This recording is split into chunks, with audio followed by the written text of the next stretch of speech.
Warren Buffett once said it's 5 o'clock somewhere, and as of right now, that somewhere would be Anchorage, Alaska. But that means that if you count time zones, it means it's 8 o'clock here in Central Texas, and that can only mean one thing on a Thursday night: time for the Oak Hill Amateur Radio Club Thursday Night Net. Heard every Thursday night here on the Oak Hill Amateur Radio Club repeater network and others, and it's time for it, so hang by. The net is a social net with the intention of getting ham radio operators together to share knowledge, ask questions, keep in touch, have a good time. We like to keep our club and others who are interested in the club updated on club activities and that sort of thing every week, and this is a great opportunity for that. Of course, if there happens to be any emergency traffic necessary during the course of this net, which typically lasts till about 10 or 10:15 p.m., we will absolutely break to handle and allow that emergency traffic through. For the record, I've been monitoring the frequency now for a good half hour and have not heard anything, so we will continue on as scheduled. Let's see, every week we like to do a little agenda. This week is no different. By the way, let me remind you that my name is Ray, K5BZI. I am net control for the evening. This is a controlled net, by the way, meaning that all stations should refrain from transmitting until designated check-in or comment times. As I was mentioning, our agenda is as follows. Here, when I get through with introductions, we will go into short-time check-ins. Short-timers are the people who don't have long with us this evening and would like to check in and get their name and call sign on the log. Most of those folks know that if they've listened to the net before, that we like to jump into that early on in the course of the net, and that way we can get them in and out and get them off to what they need to tend to on a Thursday night. After the short-time check-ins, we go into a question from the general class license pool. It sounds like Steve is going to be helping us out with that this evening. Thank you very much, Steve. And let's see, his call sign is KI5UKF. And the general class license pool is a lot of fun because it keeps those of us who are general class or above sharp on the topics there that are asked during that general class exam, but more importantly, it gives those technician class licensees an opportunity to hear those questions on the fly, which you'd be surprised is pretty helpful when it comes to trying to memorize that information. So we do that. We try to do that every week. After the general class license pool exam question, we'll go into some ham radio or near ham radio generalized news reports. The news this week sounds like it is handled by, I had it just here in front of me and I've lost it, so I'll find it and we'll get you that update on who's doing our news tonight. But anywho, we'll do some news tonight, and then after the news we'll hand it over for updates on fox hunting and just general club announcements provided by the president, Rusty WZ5BBS. And so, so we will get to that. Looks like James KI5UXW is doing the news tonight. Thank you, Rusty. I had it on the tip of my notes here and just couldn't pull it up in time, so I appreciate the help out there. All right, so that's sort of the rundown. By the way, when we get done with with general announcements for the club, we'll get into the meat and potatoes of the net, and that is the open forum session. We call it regular check-ins portion of the net, whereby we have the opportunity to chit-chat a little back and forth. You can bring up a topic of interest that in ham radio that maybe you're just not familiar with. Maybe you're working on a project and it's giving you some headaches, and you're looking for some advice. I can tell you will probably find that advice. Every Thursday night we've got a wealth of information in the minds of those that join every week. So but if you can hang around for the regular check-in portion of the net, we recommend that you do, because that's where all the fun takes place and all the knowledge and education happens. So if you can stick around, you'll be glad you did. All right, so before we move on, let me remind you that this is, in fact, the Oak Hill Amateur Radio Club Thursday Night Net. Our call sign is N508K. My name is Ray, call sign K5BZI. BZI. I am Net Control, and it is a controlled net. Let's see. If you would like to follow along with check-ins, you can do so by downloading a piece of software called NetLogger. It's free. I use it to log nets, and it's an online thing, so you can follow along with me as I check people in. Also, if you'd like to join myself and others in the shack tonight, you can do so by going to the Thursday Night Net video channel on Discord. I am streaming live as we speak, and boy, it looks hot in here. I should probably dim the lights a little. But anyway, you can join us in the shack there. And if you are not a member of our Discord server, you can do that by going to the website at n5oak.org and clicking on the All-Star tab. I'm going to go there right now, n5oak.org. You can click on the All-Star tab, and there's a big old bubble chart that'll show you what all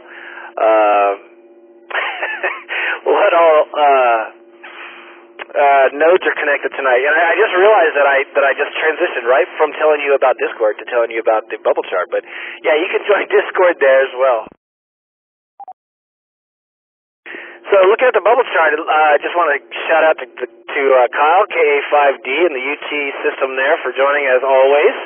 And tonight is no exception. Looks like we've got him all of his network connected. By the way, if you have a hard time hitting any one of the N5OAK repeaters, you can probably find one that you can get into easier by going to KA5D.com and looking at the list of his repeaters. He has a lot of them that are located north and central.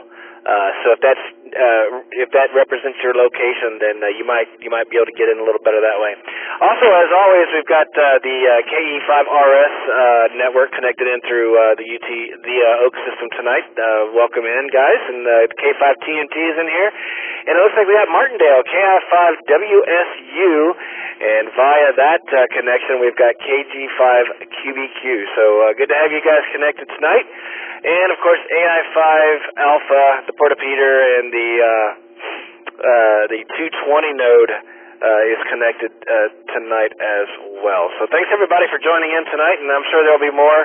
Looks like we got KC2QJA now connected through the KA5D system, so that's cool. So anyway, an extended repeater network that you can utilize to join us on Thursday nights, and we appreciate everybody who connects on to us. The merrier. Okay, so that's all I have to tell you about tonight before we get into short-time check-in, so we're going to go jump right into that. If you don't have long with us this evening, you've got something you need to run off and do, or you just don't like talking to us all that much, feel free to check in short time. Give me your name and call sign, and I will put you on the list. If you have nothing to share with us tonight, just tell me no traffic, and I will skip following up with you altogether. But if you don't say no traffic, I might just jump in and say, hey, how you doing? But then I'll let you go. I won't ask for general questions or comments from everybody else. I'll just let you go. So anyway, without further ado, we're going to jump right on into short time check-ins. If you'd like to check in short time, come now with your name and call sign, please.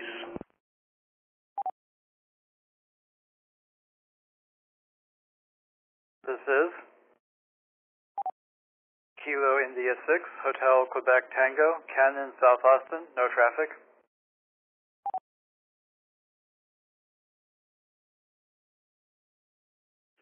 This is Kilo Charlie 2, Kilo Oscar, Oscar, Dave Tonawanda, no traffic. This is Kilo India 5, Whiskey Sierra Uniform, Ed, Caldwell County, no traffic. This is KI5UX, W. James here down in South Austin. Bit pressed for time, but ready to excuse me, I can't speak tonight. Ready to do the news.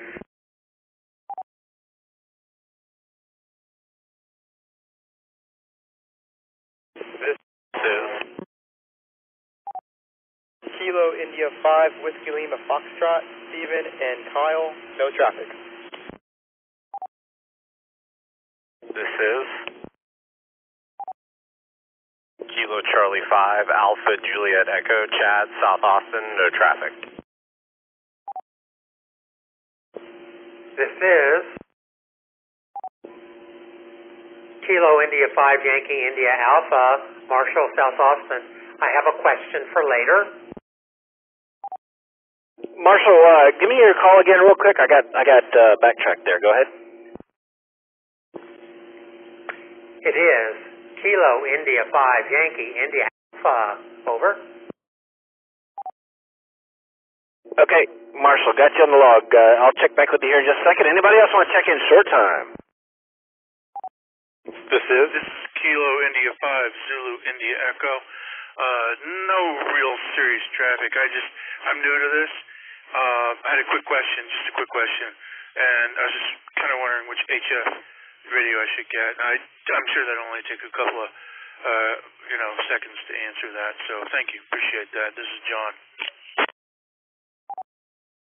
Okay, John, we'll get to you here. Let me finish check-ins and we'll get to you on that. Go ahead, check-ins, continue, please. This is TW Blake Spicewood, no traffic. Blake, give me your call again. There was a double. KI5CTW Blake Spicewood. Right, got you in there, Blake. Appreciate it. Go ahead. This is Alpha India 5 Juliet Tango, Rick in Highland, no traffic.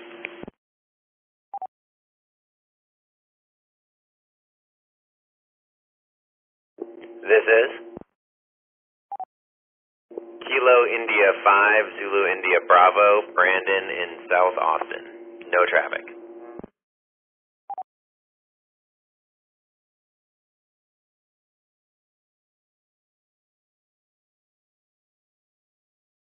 All right, it's a pretty good list. Anybody else? Short timers only. Come now with your name and call sign, please.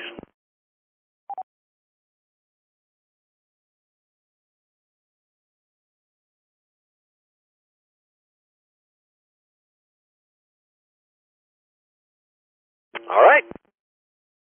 That's a pretty good list. So the net recognizes Ken, KI5 or KI6HQT, and Ken checked in, no traffic. Thank you so much for checking in, Ken. Have a great weekend. We also got Dave out in Tonawanda, KC2KOO. Didn't see you on the bubble chart there, Dave, so otherwise I would have given you a shout out. But thanks for checking in, man, and you guys up there have a great weekend and stay safe.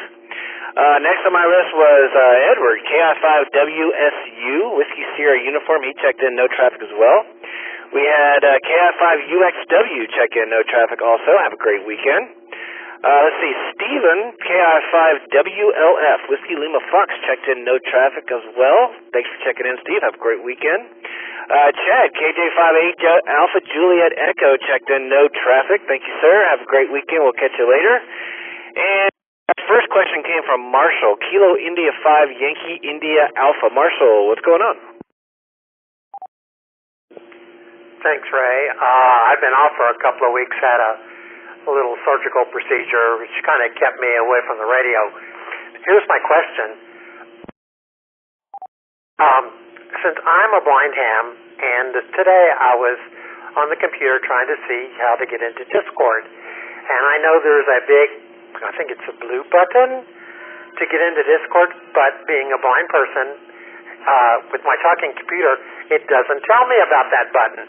So is there another way to get on Discord? Over. Absolutely, there is, and let me holler out real quick to Rusty, WZ5BBS, and get him to drop you an email. Rusty, you around?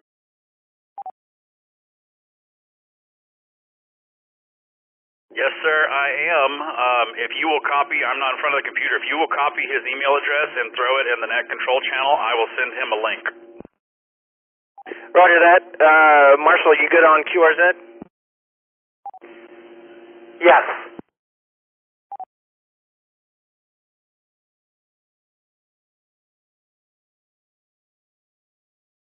Okay, I've got you pulled up on QRZ, and if you'll let me get through this list here, I will drop, looks like, where is, I don't see an email on here. Is your email not on there? It should be, because I was just on QRZ this afternoon, but I can go in and try it again. Sometimes I have a problem with QRZ, and sometimes I'm fine.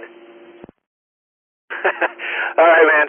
Well, we will definitely work that out. So, hang tight.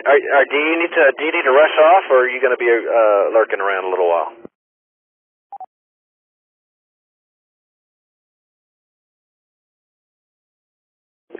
Please repeat. I was asking if you needed to rush away from the radio there, or if you're going to be listening in for a little while. I'll be on the net till about 9 or 9:15, something like that. All right, perfect. Well, that means I'll have time to check back in with you. If you get an email, I really just don't see an email on this QRZ page. So if you happen to get one working, or if you'd like to jump in a little later, or if you just want to tell it to me now, I mean that's up to you.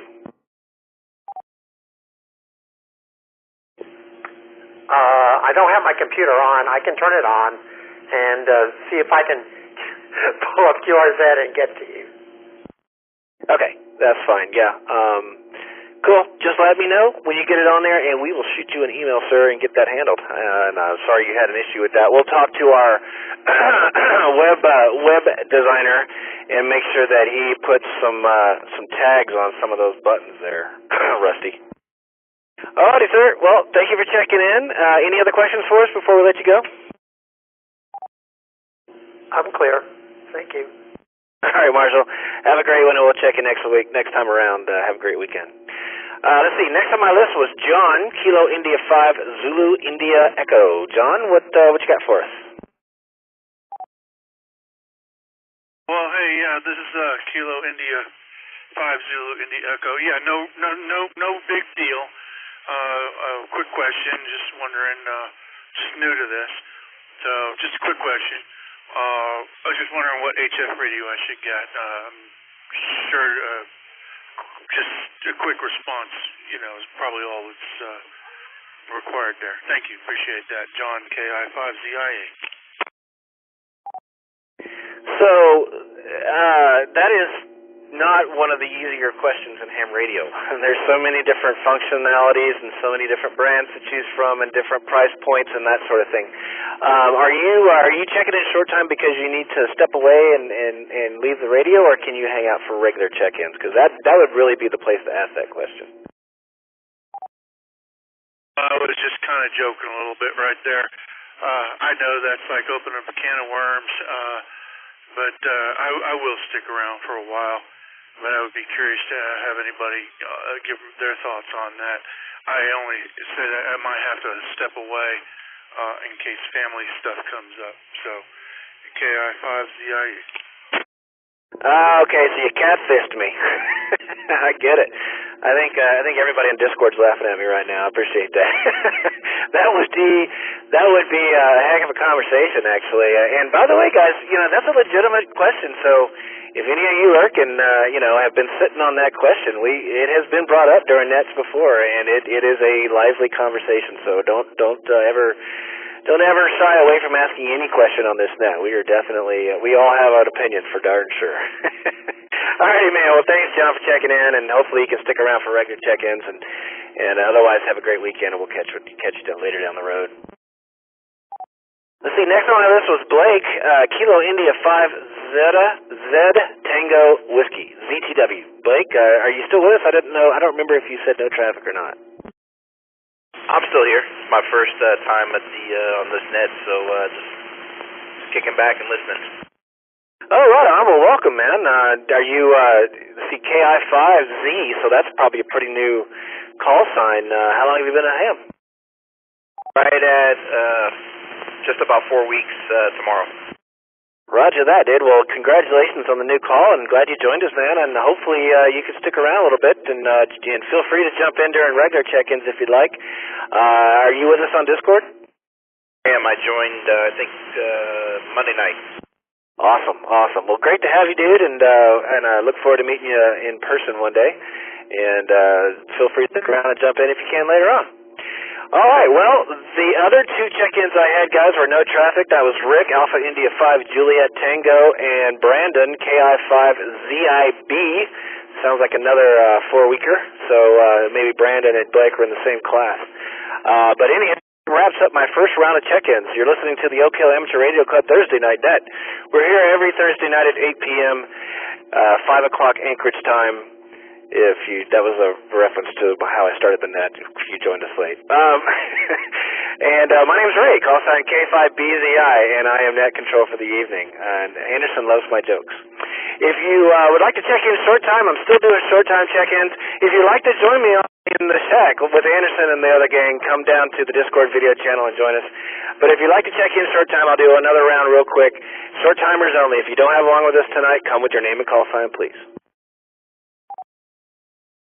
This is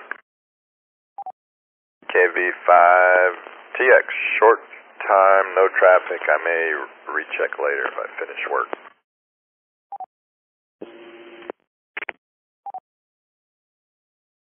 Kilo Fox 5, Delta Papa X-ray. Rick, Dripping Springs, no traffic. All right, I had a perfect double. I got Chris in there, KF5DPX, and then I had another Rick. Rick, go ahead. Air 8, it's Whiskey 5, Sierra Delta, Rick, Dripping Springs, no traffic. All right, Rick, Whiskey 5, Sierra Delta, we got you in the log. Thanks for checking in, brother. Anybody else want to check in short time tonight? Come now, name and call sign, please.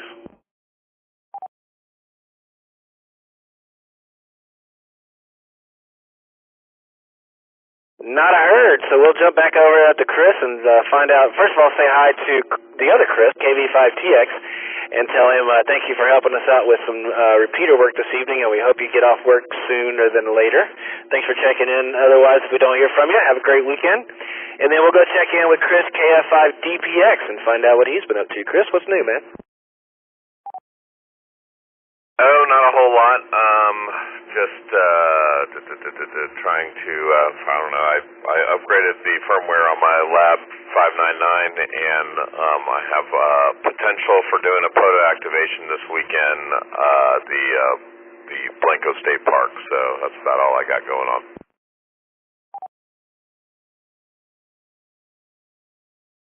Yeah, right on. I love Blanco State Park. The only thing I don't like about Blanco State Park is that it has a swimming hole, but no showers. It's like the only state park that doesn't have showers. Like, why would you have a swimming hole and no showers? Oh, man, I've never been. Maybe I've been once before a long time ago, but I didn't realize that. I'll have to look at the weather and maybe bring some swim trunks. Yeah, the swimming hole is awesome, by the way. I highly recommend it. And in fact, if you walk, so when you get to Blanco State Park, you go past a little guard shack, and then you drive over a low water crossing across the river to get into the actual park area. If you go out of the park and hang a left, like you can walk over that low water crossing, hang a left outside the park, and there's a cool little restaurant right there on the river if you're so inclined. I highly recommend it. But anyway, for sure, definitely take your swim trunks because that is the place to be. And your fishing poles. Some pretty good fishing out there. But anyway, good luck, and let us know. I've actually done a POTA activation there, so keep us in the loop as to when you're going to be there, and let us know how it goes. KF5. DPX, have a great weekend. All right, last on my list was Rick, W5 Sierra Delta. He checked in, no traffic, and we appreciate Rick jumping in there, and you have a great time out there and have a good weekend. All righty, guys, that is it for short time check-ins. It is all of 8:25 in the evening, and we're going to move on now to, I'm going to swap the agenda up a little bit. We're going to jump into the news before the question tonight. But before we do, I'm going to let you know that you're listening to the Oak Hill Amateur Radio Club Thursday Night Net, call sign N5OAK. We are here every Thursday at 8 for the net. My name is Ray, call sign K5BZI, and I am net control, which means it is a control net. All stations should refrain from transmitting till designated check-in or comment times. We just had a short time check-ins round, and we're going to get into the news here real quick. Let me remind you, join us on Discord if you like. If you're not haven't joined us on Discord, you can go to our website at n5oak.org and click on the purple button that says join Discord, and you can log in and hang out with Rusty and all his friends, of which we have live video or recorded video of right now, which I don't know, it's kind of disturbing. Anywho, without further ado, we're going to jump right into the news, and that is James, KI5UXW's got us covered with that tonight. James, take it away, my friend. Hello, folks. this is my first time doing the news, and of course, it's the end of the 9 weeks grading period for me. So I was a little bit rushed in preparing for this, as I'm still trying to finish up some more physics assignments. But anywho, as I'm the club president here for K5LBJ, our local high school club, I have some news to report. So we've had a number of recent new licensees. We have Mr. Daniel, who recently got his call sign as a KI5ZUF. We got 2 people from the amateur radio class, which is separate for the club. We got Ben Sherbar here with the KI5ZXW. Of course, as if my call sign was, well, how should I put this? My call sign was so great, Ben just had to systematically copy it. And then, of course, we have River Creech, who got a KI5ZSC. And then we have another club member, or I guess class member, who also got licensed, but she's waiting for her license to come on in. So that's a little bit of news from K5LBJ. And, of course, we recently got a Kenwood TS2000, and we're still working on getting it working on digital modes. It just so happens to be that our old K5LBJ1 machine really doesn't like WSJTX. And of course, we're still working on getting the amateur radio elective renewed for next year. We're currently at 20 students signed up for it. I believe we need something like 30, but of course, we're still working on it.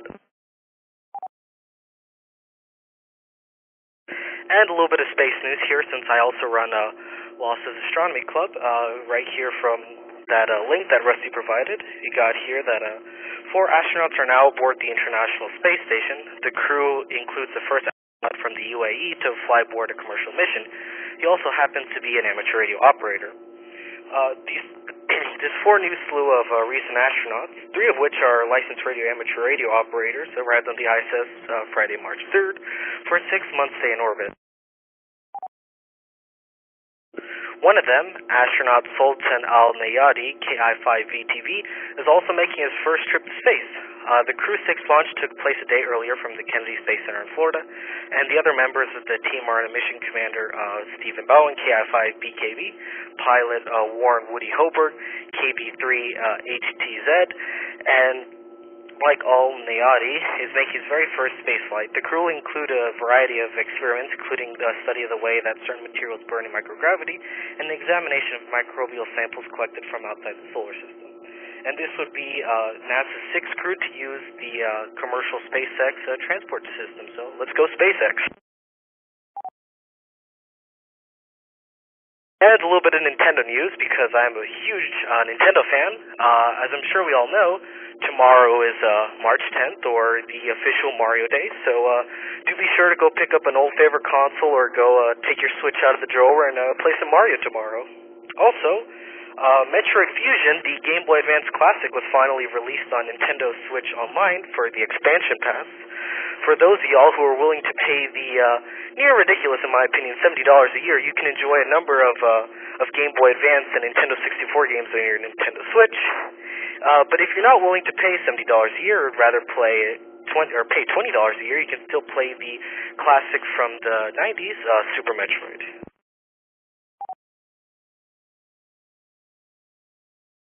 And also, one last thing on the Metroid tangent. Metroid Prime, the GameCube Classic, was also recently re-released on the Nintendo Switch, which is of course I believe it's $40, which in my opinion is a bit pricey, but of course it's Nintendo. We take what we can get. And yeah, I believe that's all I have to share. Back to Net Control. Good stuff, man. I really appreciate the perspective on the school club stuff, and thanks for sharing. And really interesting stuff. Glad to hear that we're getting some SpaceX activity. You know, I've been really looking forward to the Starship test launch, which should be coming up here this month. But I sure would like to plan it, be able to time it so I can go down and watch. But man, they're so quiet about you know, letting you know when they're going to do stuff. I have a fear I'm going to miss it. It's such a long drive, you know, that if I don't find out about it a couple days in advance, I don't know if I'll be able to run down there in time. But anyway, good stuff, good news. Really enjoyed it, and appreciate you sharing. All right, you are listening to the Oak Hill Amateur Radio Club net Thursday nights, every Thursday night here at 8 p.m. N508K is our call, and my name is Ray, K5BZI. I am your net control operator. We just heard James give us some news, and appreciate that. And now we're going to move right on to tonight's general class license exam question with Steve, KI5UKF. Steve, take it away, brother. Thank you, Ray, and as always, thank you for running the net. Wanted to put a shout out to our reader on the news. Excellent job. All right, so we're going to go into our general exam questions tonight. We have two of them, and we're going to start out with technicians only. Technicians only. We'll give you general extras a shot later on if we need to, but let's start with the technicians. The first question on the general exam is, which type of call sign has a single letter in both the prefix and suffix?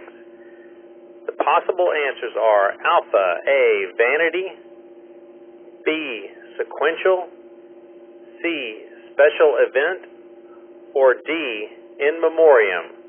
So now you technicians only, please give your call sign and your answer. Lucas, KI5ZWV. My guess would be A.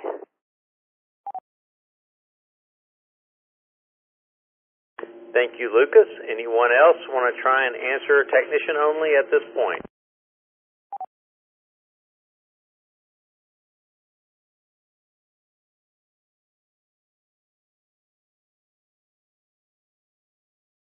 Going once, going twice, going three times on technicians. Anybody else want to venture a question as to the call sign that has a single letter in both the prefix and the suffix?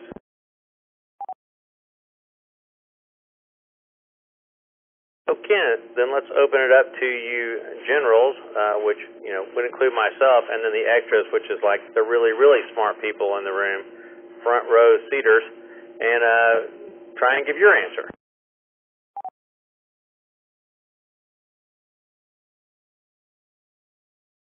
This is Kilo Golf 5, Kilo Victor Juliet. I'm going to guess Charlie, special event. Got you down for a Charlie. Anybody else, technician, general, or extra, want to venture a guess? This is KI5OBD, Scott and Kyle. I'll go with Charlie as well. This is KI5ZI8, A.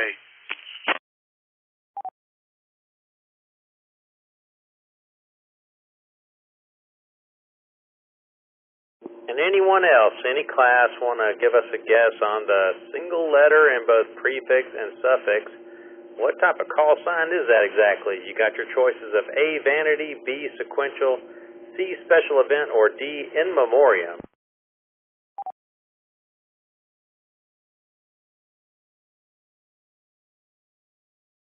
All right, we're going to wrap this one up then. The correct answer is C, Charlie, special event.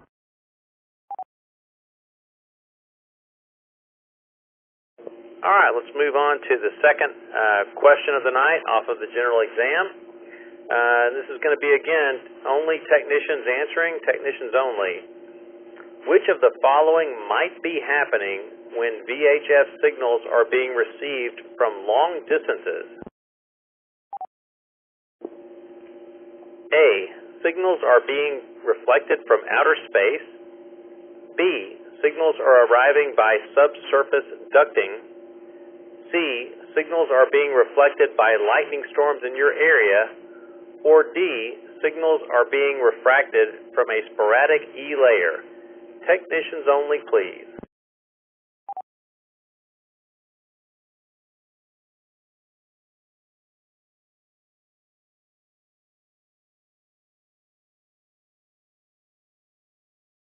This is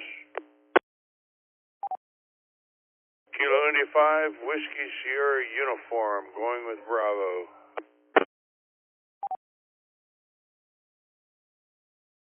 Gotcha. Whiskey uniform. Heard the Bravo. Any other technicians want to venture an answer on this one? This is Lucas, KI5ZWV. I'm going to guess Charlie.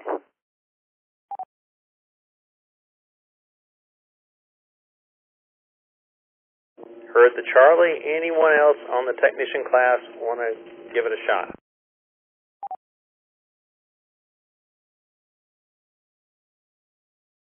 All right, well, let's open it up to all classes.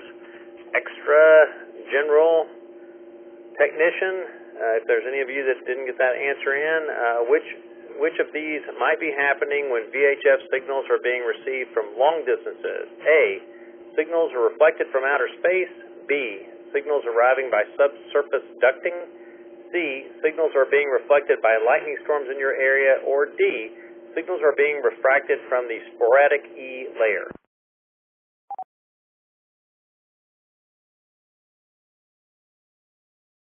This is Golf 5 Kilo Victor Juliet. Bit of a thought process I'm running through here. I know Sky N5LX was talking about conducting through the river and trying to find that rogue station. So I have an inclination to go for the ducting answer, but also this is a new question pool, but I want to incline towards the sporadic E. So I'm going to go with the sporadic E answer, KG5 KVJ BetNet.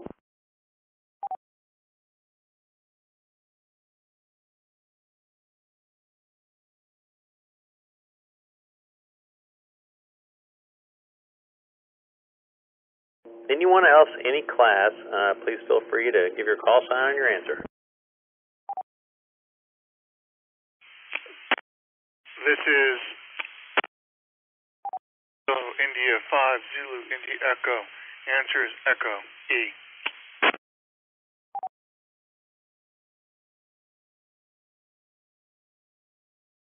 Okay, we got you. Echo, all of the above. Anyone else? This is KI5OBD. Echo. Delta. Delta. Delta.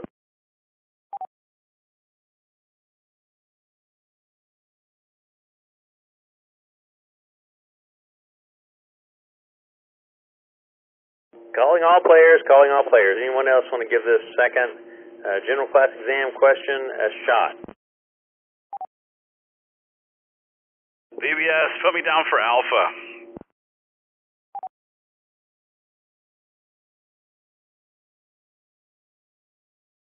AI5JT, the fellow that changes answer from E to D, is that a sporadic E?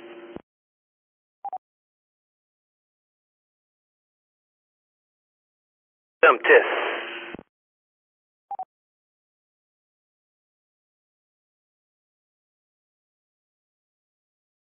All right, I'm kind of feeling this question has run its course. So we are going to go ahead and give the answer. The correct answer is D. Signals are being refracted from sporadic E layer, which could potentially be misunderstood as the correct answer was E. So I think we're going to accept all D and all E's answers as correct. Handing it back to you, Net Control. All right, Steve, good stuff, man. Those are some good questions. A lot of times we tend to duplicate questions, and I don't think I've ever heard those before, so good ones, man. I appreciate that. And, yeah. All right, and thanks for all who played along, and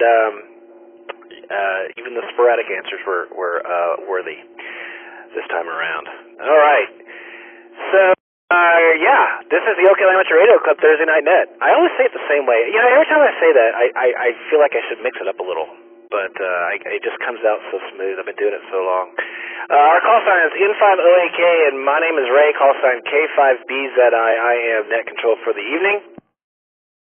And we are just moving right along to the agenda tonight. If you've joined us late, we've already done short time check-ins. We did some news tonight, courtesy of Matthew, KI5UXW, and we just got through with the exam questions. Steve, KI5UKF, was kind enough to do those for us tonight.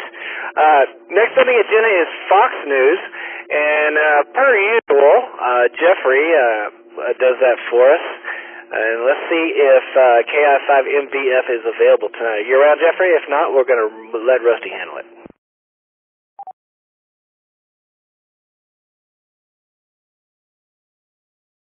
Nothing heard.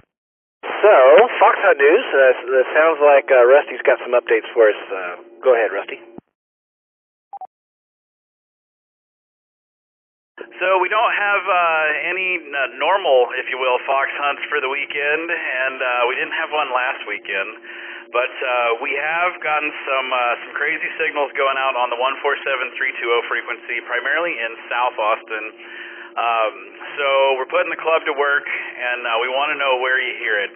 It is the Austin Fire Department automatic Lacrucian statement. I don't know what it is. Anyway, there's some noise going on, and we need to know where it is. All the details are over in the Fox Hunt Maps channel. We've got a whole thing set up.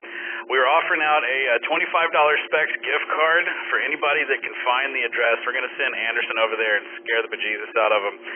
So if you want to play along, go look in the Fox Hunt Maps channel, and you will see it. It's the 147-320 Rogue Signal Fox Hunt, and we are looking for stuff. We can talk about it all tonight on the net, but all the details are there. It's even going on in an event right now. So we could use your help if you're in South Austin, if you have a 2-meter beam, if you are a fox hunter, if you want to start fox hunting. The 147-320 Fox Hunt is right up your alley. So that's all I got on the Fox Hunt, Ray. Back to you, sir. Yeah. Woo. The radio got a little wonky there for a second. Yeah, good stuff. Thank you, sir, for that. And I appreciate the idea of using Anderson as our muscle because, he's a little intimidating. And if you're going to come at him and swing, the glare off his head will blind you. So it's perfect defense on his part. Appreciate that, Anderson, for playing along. And all right, let's see. What I was going to tell. Oh yeah, okay. So that is Fox Hunt News. Does anybody have any plans for fox hunting? Maybe hiding a fox or looking for a fox hunt, or have any news about any other fox hunts? Come now, or maybe any other sort of ham radio related news article you'd like to share with us. Come now before we move on to club announcements.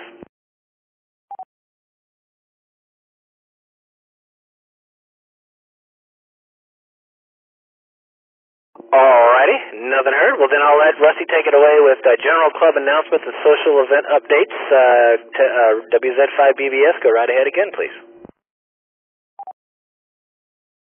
Yeah, so I forgot to mention, Ernesto and I are going to be meeting up for breakfast. We usually go to Old Man Breakfast with the Austin Club up here at Waterloo Ice House on Burnett 183. They get there promptly at 8 a.m., and I ain't joking about the promptly at 8 a.m.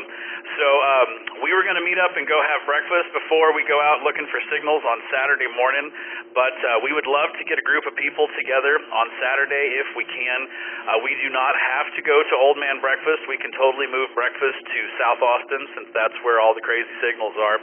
So if you are interested in hanging out and helping us on Saturday morning, we could meet up for breakfast and go have some fun. If you are new to fox hunting, it would be a great time to meet up for some breakfast as well. So monitor the Fox Hunt channel, and Ernesto and I are either going to be at Old Man Breakfast or some other place. So if you want to come hang out and see what we're up to and what we're doing, by all means, join us over there on the Fox Hunt channel. As far as the TriviaNet goes, we've got lots of new people. We have a whole lot of new people. We've got the A&M Club hanging out with us. We've got lots of new people, including Blake. Y'all missed out on Monday night, man. We were talking from like 10 o'clock until about 12:30. It was a great conversation going on the repeaters on Monday night. So we've got the TriviaNet right here every Friday at 9 p.m. We had 31 players last week. Last week's winner was Alan, KB5VKP. He had 2,245 points. Philip, AC5G, coming in second, and Aaron, AI5HP, coming in third. We had the X-Files round, and that's where I think Aaron kind of swept in. The elimination round is always fun to kick everybody out. Aaron, AI5HP, won that one as well. He made it all the way to level 2, so congrats to Aaron on that.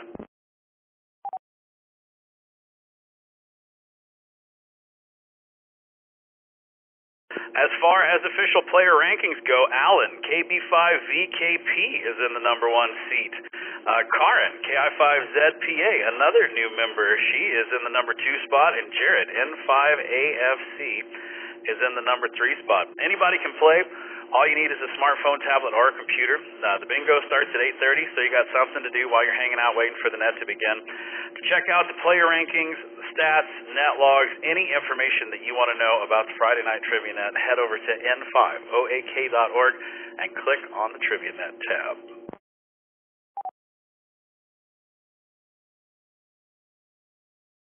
As far as official club business goes, we have, 4 new members as of last Thursday's net. We have Nayab, KI5YBE, he is an A&M guy.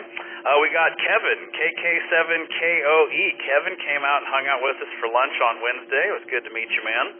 Derek, KG5TPH, and Alberto, KI5CY.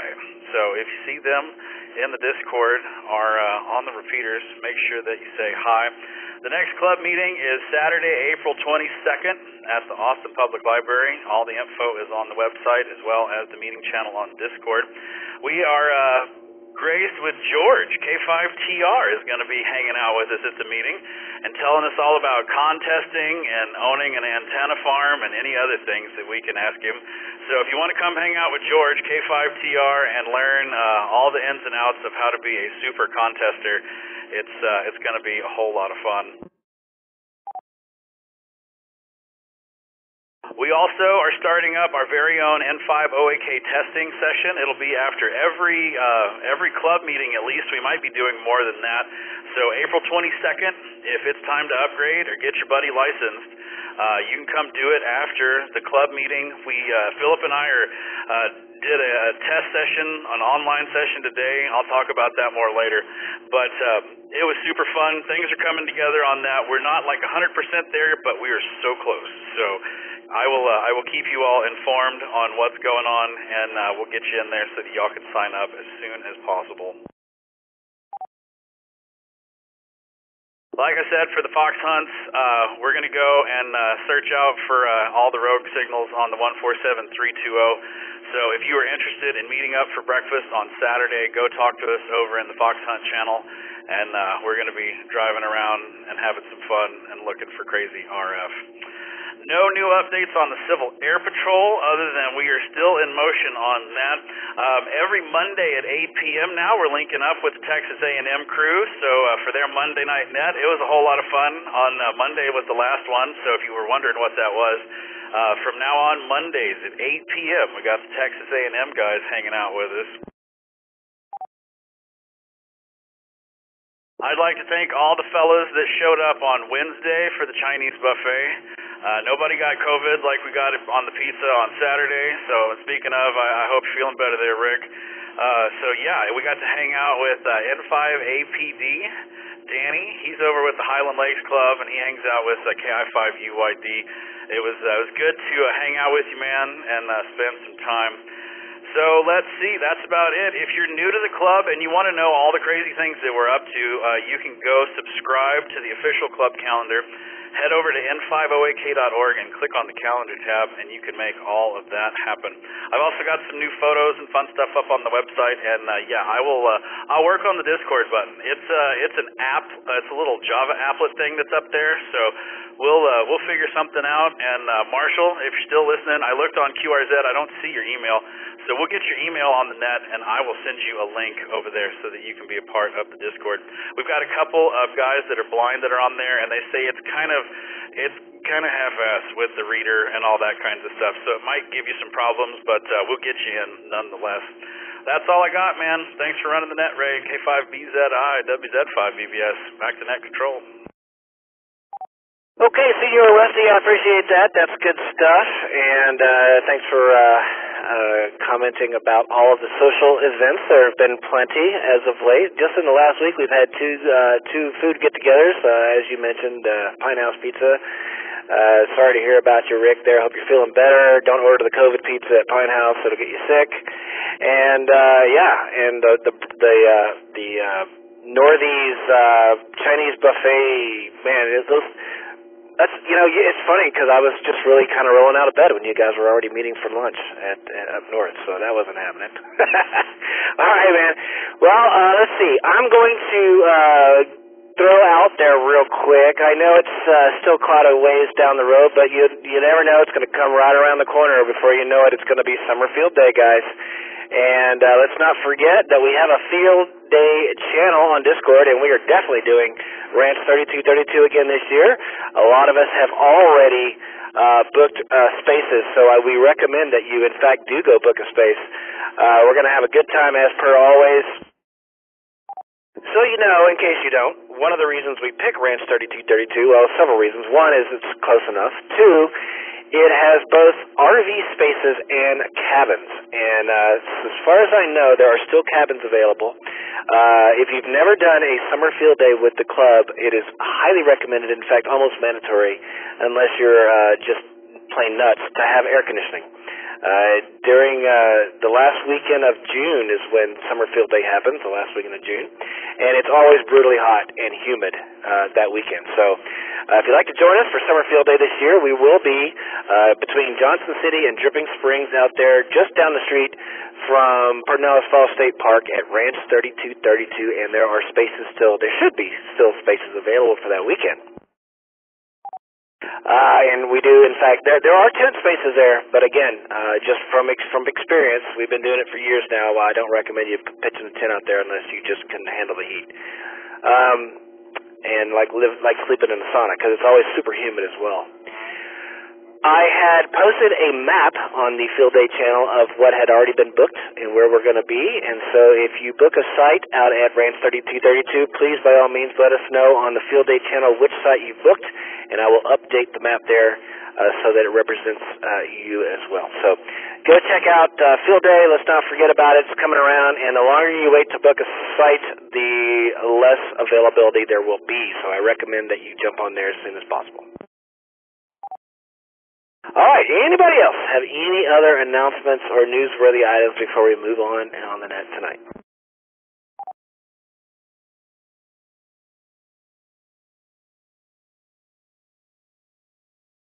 All right, nothing heard. Well, my name is Ray. My call sign is K5BZI. I am net control for what is, in fact, the N5OAK Oak Hill Amateur Radio Club Thursday night net that we hold every Thursday night here at 8 p.m. We are in the midst of it. How you like that, guys? I'll mix it up a little bit that time. It is a control net, meaning that you should not transmit until designated check-in or comment times. We've gone through the majority of the agenda, and now all we have left is the regular check-ins portion, which is the best part, actually. Regular check-ins is the time when you get to ask a question pertaining to the hobby, tell us about a new project you've been working on, or maybe even a new piece of gear that you just bought. You can brag about it. This is the place to brag about it. If you've been working on any other kind of project that might be interesting to us, we're into cars, we're into all kinds of cool stuff, antenna building, you name it, we'd love to hear about it. And there's a wealth of knowledge collectively in the group of guys that join us every week. So if you've got a question about just about anything, we can probably find an answer for you here on the net. We ask that you keep the conversation clean and appropriate. Please try to avoid politics and religion as topics.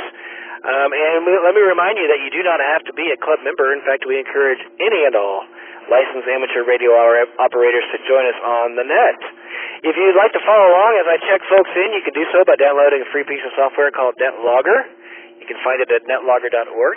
Click the big blue button once it's installed that says Select Net and look for OHARC Thursday Night Net. If you would like to join myself and others in our shacks, we are streaming live on the Discord live Thursday night video net channel, so come on down there and join us. You don't have to have a camera that works. We don't mind if you just lurk and not show your video. That's just as fine. So come on down and say hi to us and watch along as we chit-chat. We tend to stay muted there, so don't be shocked by that. We use the radio as audio for that. It's just a little bit of video extra eye candy there. I'm talking about myself there, the eye candy part. So come on and join us on video on Discord. All right, I think that's all I got. So without further ado, if you'd like to check into tonight's net, don't forget to say this is and then unkey to to make sure you're not stepping on anybody, and then give a name and call sign. And I can keep up, so keep them coming. So if you'd like to check into tonight's net now, come with your name and call sign, please. This is Kilo 5, Mike Whiskey Alpha. This is India 5, Papa Zulu November. This is Kilo Golf 5, Kilo Victor Juliet, Garrett, Buda. This is Kilo India 5, Oscar Bravo Delta, Scott and Kyle. This is KB5MPJ, Jason and Peter.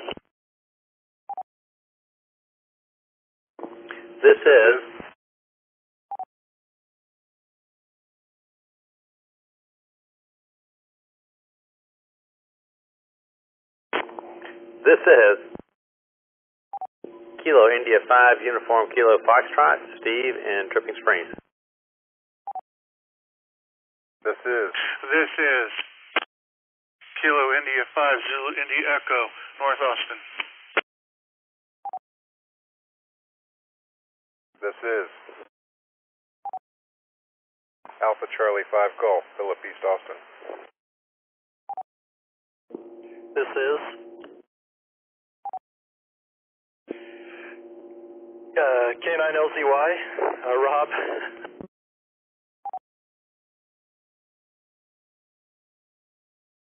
Hang on a sec. K9LCY?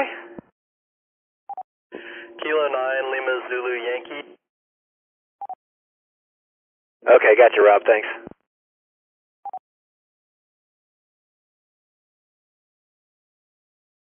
Anybody else?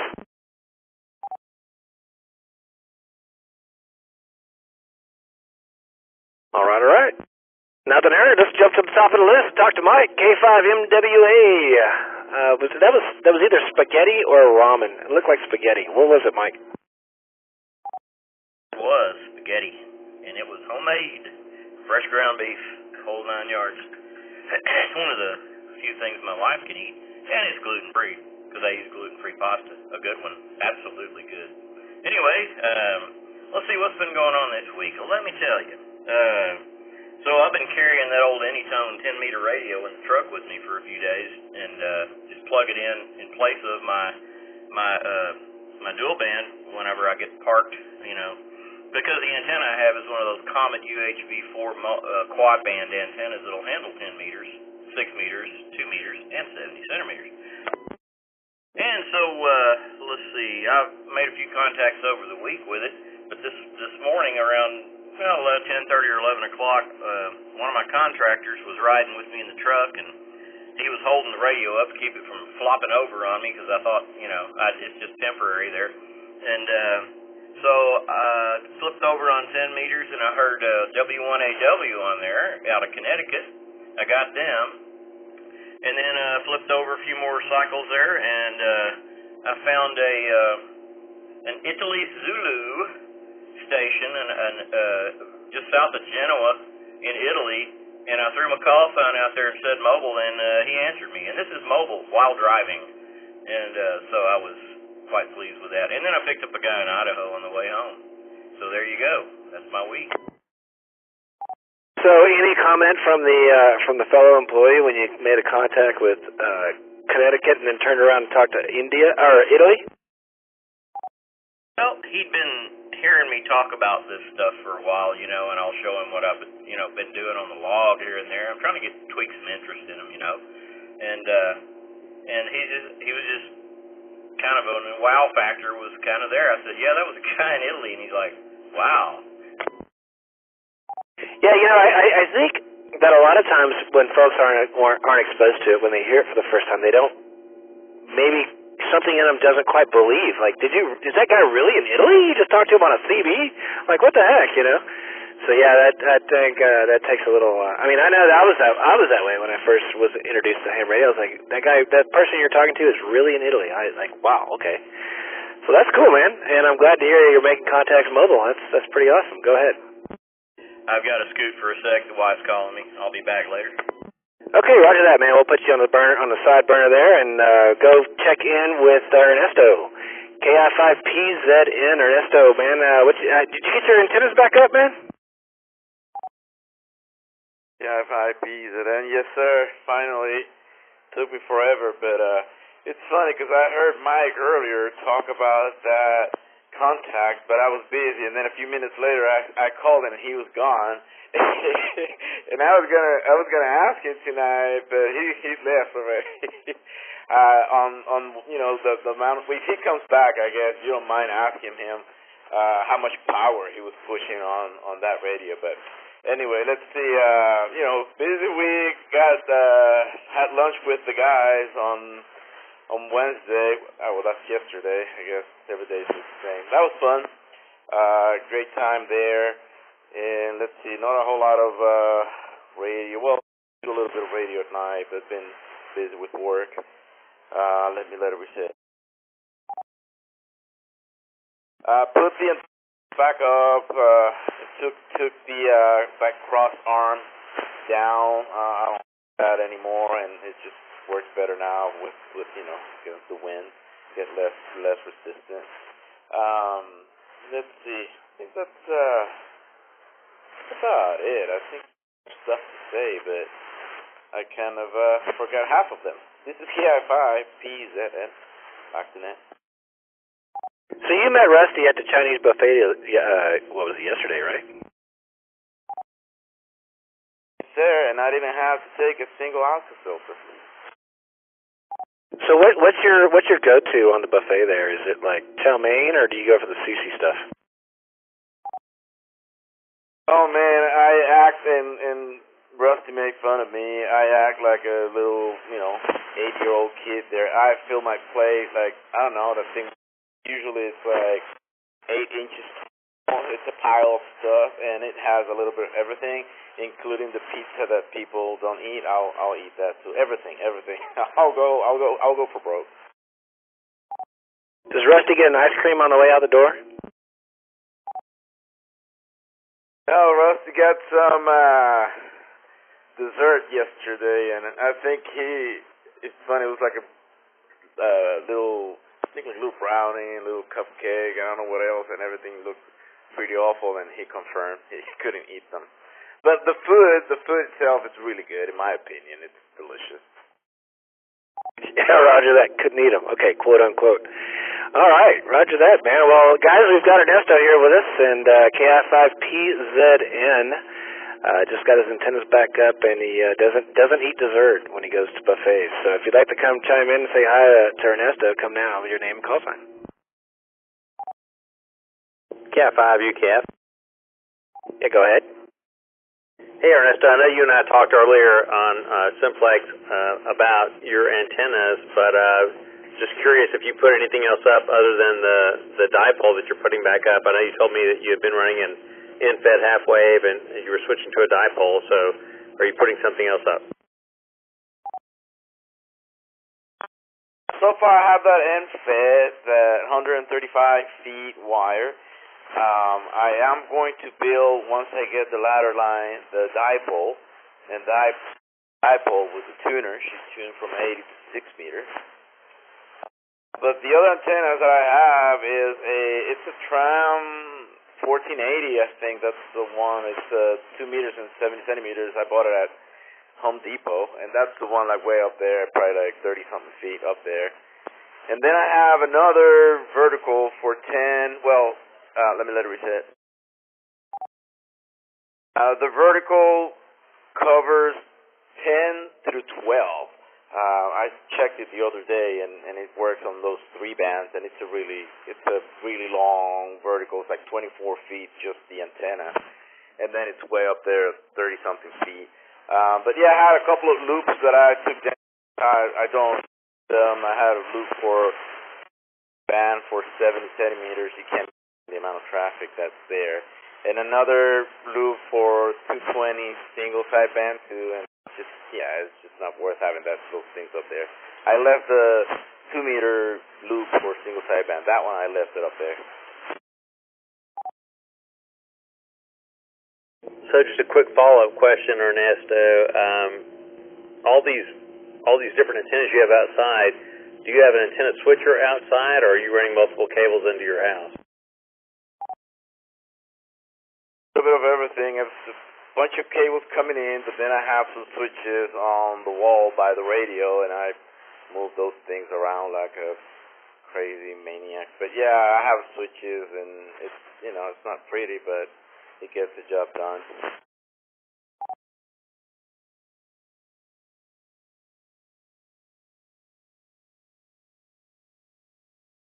All right, good stuff. Anybody else have anything for Ernesto before we let him go? KI5PZN is here.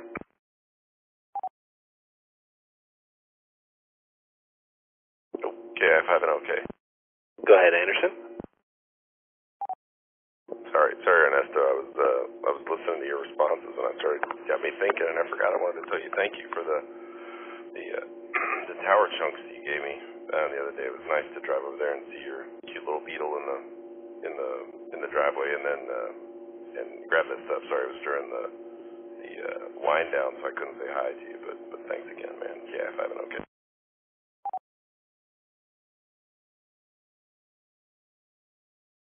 Oh man, my pleasure. I'm glad you get to use those things.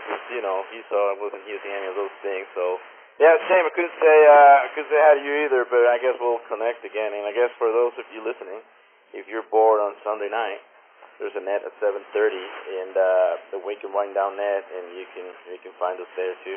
All right, back to your net. This is KI5PZN. The cat's out of the bag. Anderson's got tower sections. Woohoo! Can't wait. All right, anybody else? KI5PZN Anderson's with us.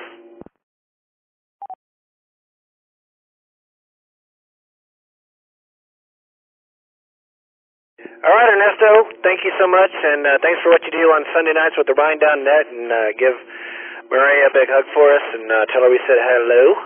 And with that, we're going to jump back over to Mike, K5MWA. Mike has been making 10-meter contacts mobile, just to get you back up to speed. Just recently went from what is the call sign of that Connecticut? I can never remember it. Anyway, and then he made an Italy contact and then back on. So, Mike, what's the what is the ARRI headquarters call again? 1 Alpha Whiskey. Yeah, W1AW. I don't know why. For some reason, it just left my brain. Anyway, if anyone's got anything for Mike tonight, I know Ernesto has a question for you. Ernesto, jump in there, buddy. Thank you, Ray. Hey, Mike. I've been meaning to ask you, how much power were you pushing when you were talking to Italy? Back to you. Well, the specs on that radio say on single sideband it's 30 watts PEPs, and I can see on the meter it peaking around 40 to 45.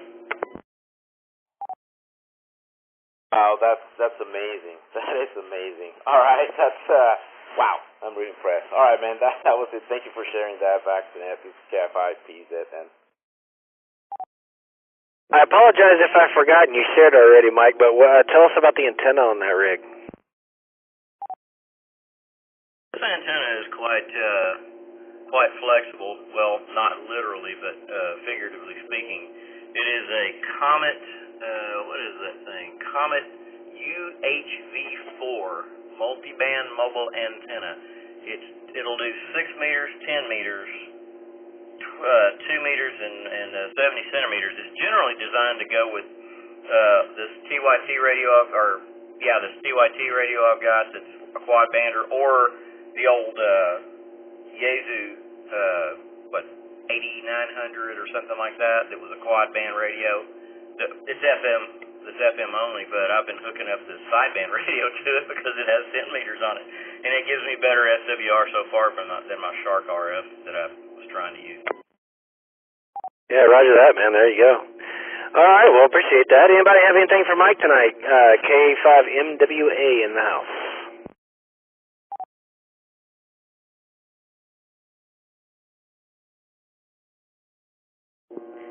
This is KI5ZIB. I just want to say I've also got one of those quad band antennas. I've got the diamond one, but you're giving me some ideas. KI5ZIB, back to the net.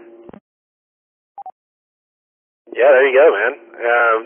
Brandon, did you catch the radio he's using mobile there? No, I did not, and I'm actually running one of those TYT radios. So I was thinking, yeah, I'm curious, what kind of radio you have in there? I bought this radio when I was a technician and started working 10 meters with it. It's older. They've got updated versions of it, but it's the Anytone AT5555N.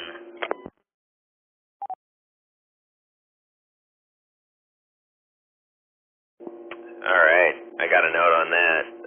Good deal. I'll let you know if I start trying to do sideband through that type of antenna.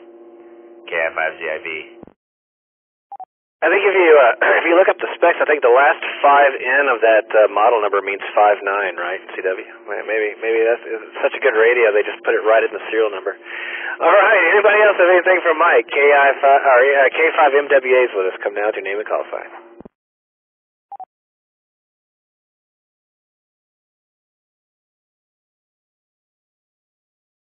Nothing heard. Mike, have a great weekend, man. Give the wife a big hug for us, and take care of yourself. Save some spaghetti for me, and we will catch you on the flip side. Let me remind you, listening to the Oak Hill Amateur Radio Club Thursday Night Net, call sign N50AK. We're right in the middle of regular check-ins. My name is Ray, call sign K5BZI. I am net control. We ask that you do not transmit until designated check-in or comment times, or until I call on you, like I'm about to do with Garrett. KG5KVJ is with us tonight, guys. Garrett, what's new, man? I haven't talked to you in a while. Hey, Ray. Thanks for running the net. KG5KVJ here. Not a whole lot super fancy. We got a little nanny that came by today, so I felt a little more gregarious than I normally am until it takes up a whole lot of my emotional capacity break. One of the things I wanted to say is that if you want a generator, just mention the Thursday Night Net and come by and pick it up. And then it's yours, 6.5 kilowatts. So, come by and take this thing out of my shop. I've also got some service stuff if you want it. It's in the swap net. Feel free to drop by Discord and check that out. But that's also free because I know ham radio is not really a platform for that kind of stuff. So I have to throw it in there. So Matilda, break. She's rolling over, and she's very, very social. Takes up a lot of my time. I have her with me most of the day and have to work with her, so it's a challenge, being a parent now, and that's why I haven't checked in. I feel real bad about it, and I feel bad about missing Lunar Field Day, but I suppose that's life, and there will be more of them to come. So anyway, this is KG5KVJ, back to net control. Man, you don't ever have to apologize about being a father, dude, especially a new one. That's a lot of work. I'm sure there's plenty listening that can appreciate that, myself excluded, actually, unfortunately. But that's the way it goes, and that is life, like you said. But, man, by all means, take care of family first. Radio's a hobby, and that's what we're here for. And if you need any help, of course, just reach out. I know my wife would kill for the opportunity to babysit, so don't ever be shy to ask about that. So tell us, you really quickly talked about if you want a generator, come get it. What are we talking about here? Give us a little more information about this. On Craigslist, I picked up a couple of rigid 6800 watt generators, and they were mostly just used by a company up there in Leander, and then the opportunity came up, and I thought $100 a generator was pretty decent. And for the club, hey, if somebody's interested, I fixed it up. I bought the missing parts for it. The one that I want to get rid of is a pull start only, but definitely come by and just get it off my hands here, because the shop's filling up, and it's also my ham space, but. It's really it's got a wonderful front panel and a low little sense kind of thing on it, break. And it'll power your house. I ran my house off of 5 kilowatts, and I'll even throw in a generator inlet box if you've got the gumption to hook it up to your house. I bought them off of Amazon for a pretty decent price. I'll just give it to you too as well if you hear this. So KG5KVJ, back to the control. All right, well, there you go, guys. Thank you so much for that offer there, Garrett. That's pretty cool stuff, and Yeah, guys, let's see if there's any takers. Guys, if you got any questions or comments, or maybe looking for a generator or want to hook it up to your house for emergency preparedness, we've got Garrett here at KG5KVJ. If you don't know, he's recently a father. Young Matilda is a beautiful little girl, and she's super sweet. And if you haven't had a chance to meet her, hopefully you will soon. So let's see if anybody has anything for you, Garrett. Come now with your name and call sign. BBS. Rusty, take it away. Hey, man, I just wanted to say hi. It's good to hear you on the net, man. And I figured when you disappeared, dad duty had taken over. So, yeah, just like Ray said, don't ever apologize for disappearing, man. It's always good to hear you, though. And thanks for checking in. WZ5BBS. Hey, Rusty. Appreciate the kind words there. Yeah, I guess I won't apologize anymore, but awesome. Glad I'm still welcome in the group. KG5KVJ, Bat.net. Always welcome in the group, my friend. And like I say, life comes first. Family especially comes first. It happens. Ham radio is one of those things, man. People come and go, and you're always on the list, and we definitely appreciate hearing you. See if anybody else has anything for you tonight. Garrett's here, guys. KG5KVJ. Come now with your name and call sign. W5LUL. Take it away, Holly. Hey, Garrett. It's good to hear from you. I remember talking to you a couple weeks after Matilda was born, and then not hearing you for a while. And Dave and I have been commenting. I was like, oh, I know what's going on. There's a baby in the house, and your wife is going, get off that radio and come in here and help me. And that's nothing new. And I hope you're hanging in there and doing great with it. And I was just thinking about you. W5LUL, back to net.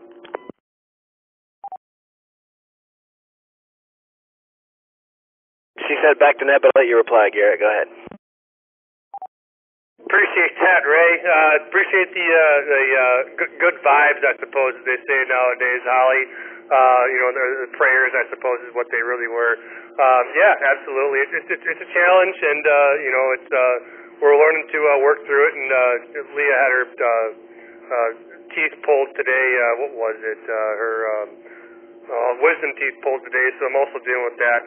So really appreciate that. KG5KVJ. I guess back to you if you got anything else. Otherwise, back. Well, if you need anything, I know we're over here just on the other side of your neighborhood, so let us know and we can help out. I've got 4 kids, so I've been through the whole ringer with that. But I'm glad to hear you on the net, and I'm sure you'll be back. And take care. W5LUL. Yikes. So a baby in the house and the wife just had all 4 wisdom teeth pulled? Wowzers, man. That's we're gonna let you we're gonna check in. Somebody else doubled with Holly here just now, but man, sounds like we need to let you go, man. That's a lot to deal with. Let's see, we had a double there when Holly called in, so go ahead, double. Cat 5 UKF. Yeah, take it away, Steve. Yeah, Garrett, I just want to say how nice I think it is that you're making that generator available. I think that's, I hope somebody jumps on that. Having been raised on the Gulf Coast, I've got a 7,500 kilowatt that I wired into my house here, and it is doable. There's lots of used-to stuff out there. Just be careful. You can do it, but I think that's a wonderful gift for you to give somebody in the club. Over.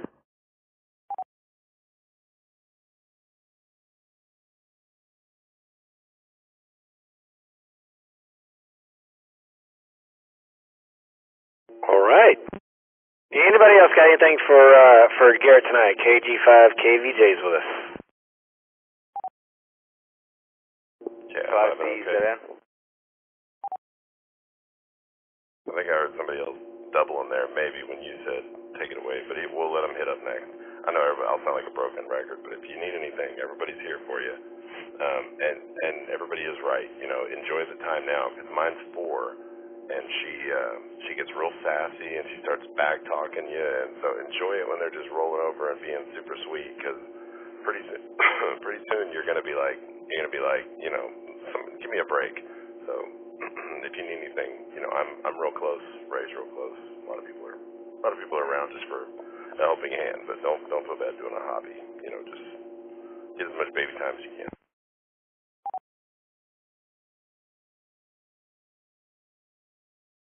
Roger that.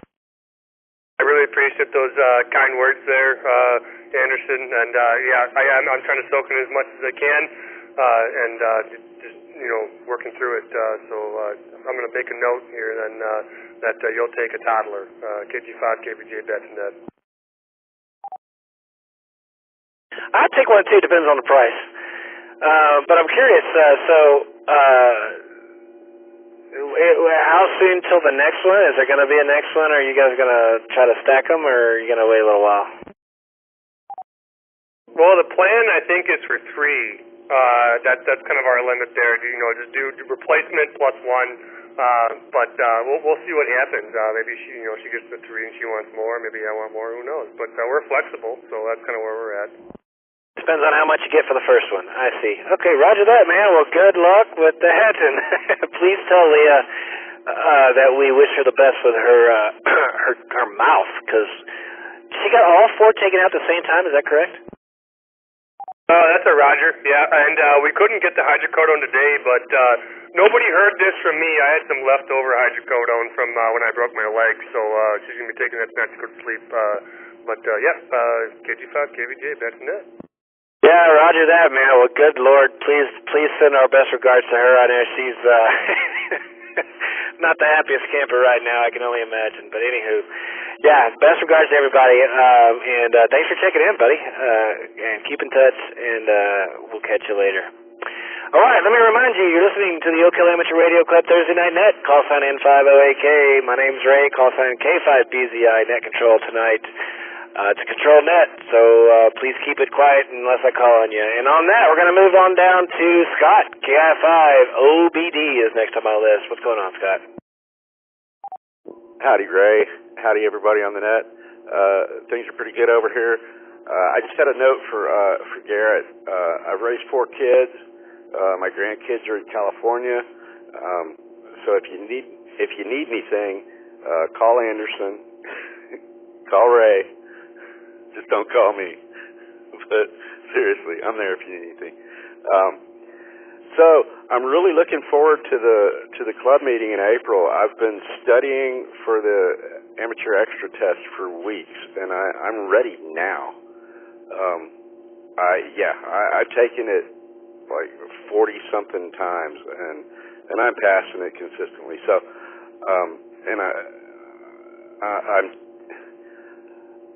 I just found out the other day that the perfect 1x2 call sign is available. It just occurred to me, I was thinking about taking the test, and let me let it drop a second. And if I was going to get a short call sign for contesting, what about my initials? So I went to QRZ and discovered that Kilo 5 Sierra Alpha is a recent silent key. So I'm worried somebody's going to snag it before April. But I think I'm going to wait, and I want to take it at the library with the club, and to learn that George is going to be there makes it even more exciting. So I'm going to have lots of questions. Looking forward to April, Cat 5 OBD, back to net.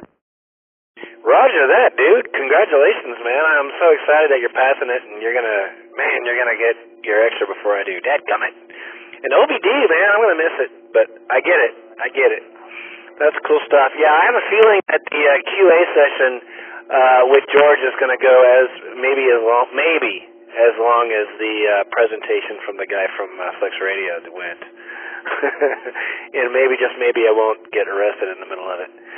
Long story, guys, if you don't know. Anyhow, thanks for sharing, dude, and congratulations on getting to the point where you feel like you can pass the extra class like Zen. That's pretty cool stuff, guys. We've got Scott here, KI5OBD. Come say hi to him while his call sign's still OBD. VBS. AC5G. I beat you to it, Philip.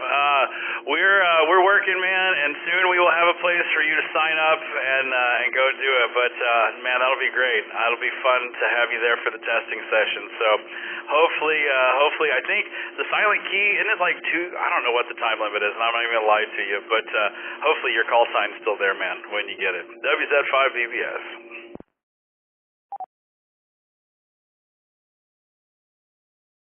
Yeah, if it's not, I'll find another one. I just want a short call sign for contesting. KI5OBD. Let's see. So it's what is it again, Scott? The call sign I want, Kilo 5 Sierra Alpha. My initials. Yeah. Okay. So I'm hearing that in CW in my mind, and that's not bad. That's pretty good. That's a good CW call as well. So. Good stuff, man. It sounded like we had Philip jumping in there. AC5G, go ahead, man. Hey, Scott. Yeah, good luck with the 1x2 and 2x1 call signs. Those things disappear pretty quick, usually about 18 days after they open up and the FCC gets around to issuing them. But, yeah, definitely good luck with that. And we're probably going to be needing to do some training sessions here soon, so... if we can help you expedite that before April, I'll talk with Rusty and see if he thinks we're ready for it, and maybe we can help get you one of those 2x1 call signs quicker. Any idea? Sorry to jump in there, but Philip, any idea what the time frame is when a silent key passes? How long that until the call sign's available? You have any idea with that? I know it's 2 years is the normal waiting time for once a call sign's been abandoned or changed or something like that before it becomes available again. Silent key stuff I'm not real familiar with. It stays privileged for so long, and some family members and stuff can claim it. But yeah, I really am not too good on the details on that one. Yeah, I have a feeling that they probably just let it expire, and then maybe 2 years after that, I guess maybe.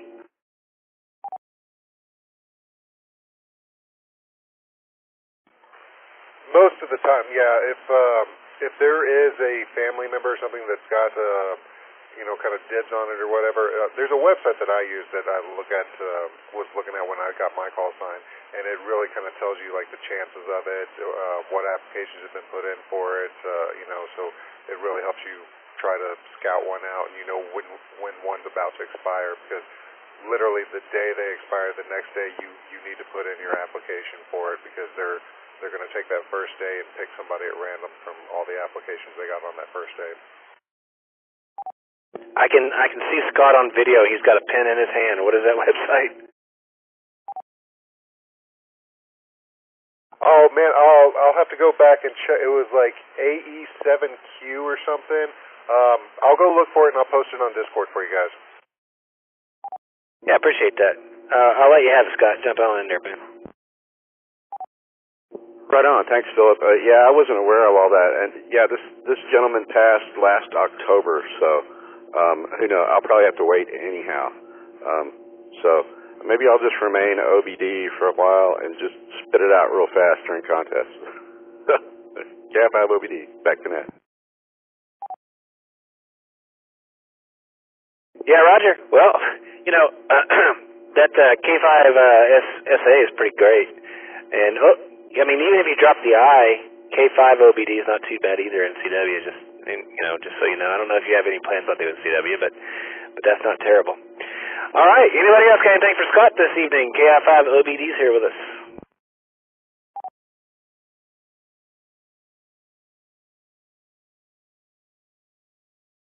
All right, Scott. Well, good luck, man. And we'll catch you next time around. Have a great weekend. Jason, KB5MPJ out there in Butte is with us tonight, guys. Jason, what's new with you? This is KB5MPJ. Well, let's see, I installed that new UNIN that I was working on, and it's working pretty good. SWR is a little higher on some of the bands than I'd hoped it would be, but still seems pretty usable. So, as far as I can tell, it's working. I don't know if that's to be expected. That maybe 3 to 1, 2.5 to 1 might be as good as it gets on some of the bands on an NFET half wave. But yeah, I've made a few contacts on it. I actually contacted Italy on 10 meters today on it too. So that's kind of what I've been up to. Back to that KB5MPJ. Yeah, roger that, man. So I'm glad to hear that NFED's working for you. I wonder, I don't know if you noticed the call sign that Mike made contact with. I wonder if it was the same guy. Just curious. But anyway, yeah, that's great, dude. Congrats, and glad to hear you're making 10-meter contacts. I really need to. I've been so dedicated with work lately that I've been trying to stay out of the shack while working because I get distracted because 10 meters is so wide open, and 11 too. It tends to distract me from work. But anyhow, guys, we've got Jason here, KB5MPJ on the net with us. If you got anything for him, come down with your name and call sign, please.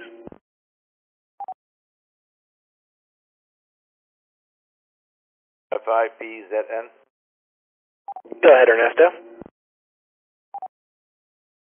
Hey, Jason, it was really fun making a contact through CW earlier. I was curious because, I have to actually kind of run out of from the radio, but how was the signal this time around compared to the previous time, actually?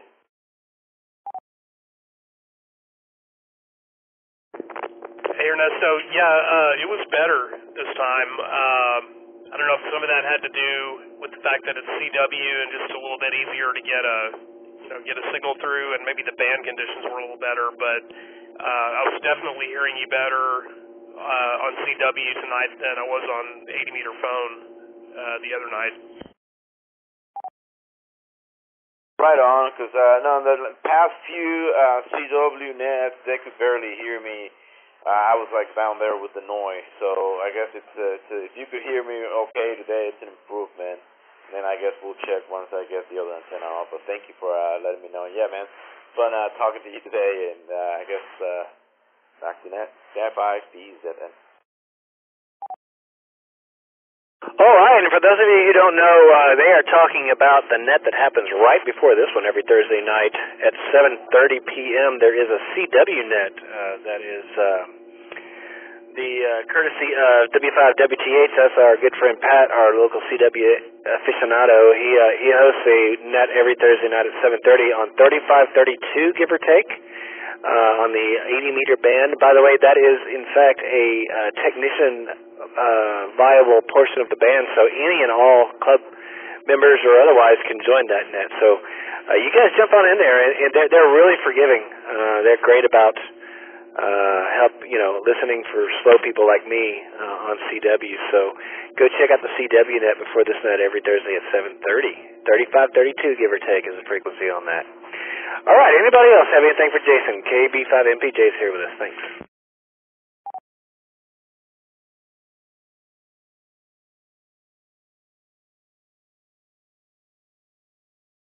All right, Jason, thank you so much again for all your help on my car, guys. If you're into cars at all, we have a cars channel on Discord, and MPJ's been helping me paint the body of a car I'm restoring, and he did a bang-up job. It looks amazing, you guys. I've got some pictures on the cars channel on Discord if you'd like to go check it out.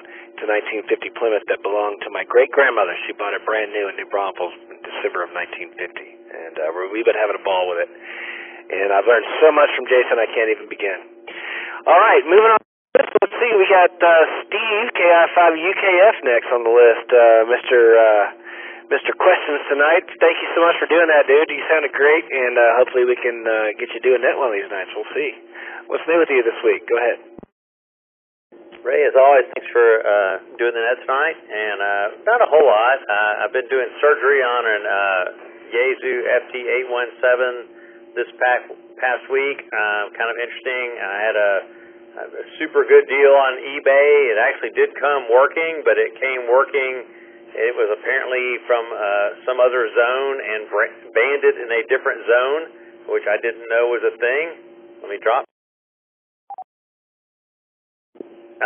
So I started experimenting with it and trying to, get it to transmit on different frequencies and so forth. I think I messed up the finals in it, so I ordered a new finals unit from Yaesu. It's like $23, not a whole lot, so that wasn't too bad. And I have soldered some wires together before, kits, batteries, stuff like that, but I've never actually soldered on a PCB board before. But I installed the finals unit in it, and it worked. It turned back on just right. Let me drop again. It's an older unit. It's not the ND. It's the 817 originally, so it will supposedly allow it to be software updated to. It's called. There's a program called Widebander V4 that you can run on it to wideband. And so far, I've got it to where I've widebanded it on receive, but I've not. The wideband did not take on transmit. So anyway, that's my project for the week. I'm trying to get that thing. There is an actual hardware fix to it, kind of a Mars mod where you go into the front plate and close and open some solder connections on it. That's my next step on it. But I was trying to do the software only. Didn't know if anybody here might have had any experience with that.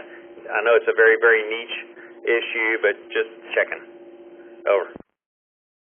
Man, so if you get that radio working, you're going to be like our local hero because so many folks have, yeah, Mike's on video giving you the bow. We're not worthy. So many folks have become victims of the eBay radio that is not designed for operation in the U.S. And man, we've had so many stories about that. So good on you for doing all you've done on that, especially considering you've never soldered anything but a wire together. Doing surface mount stuff can be real challenging.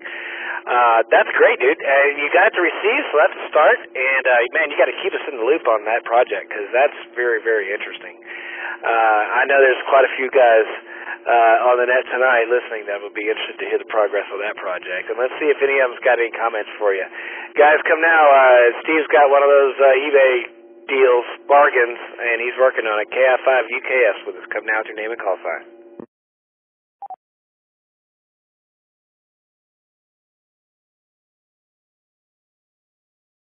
They're all afraid to share their experiences with you.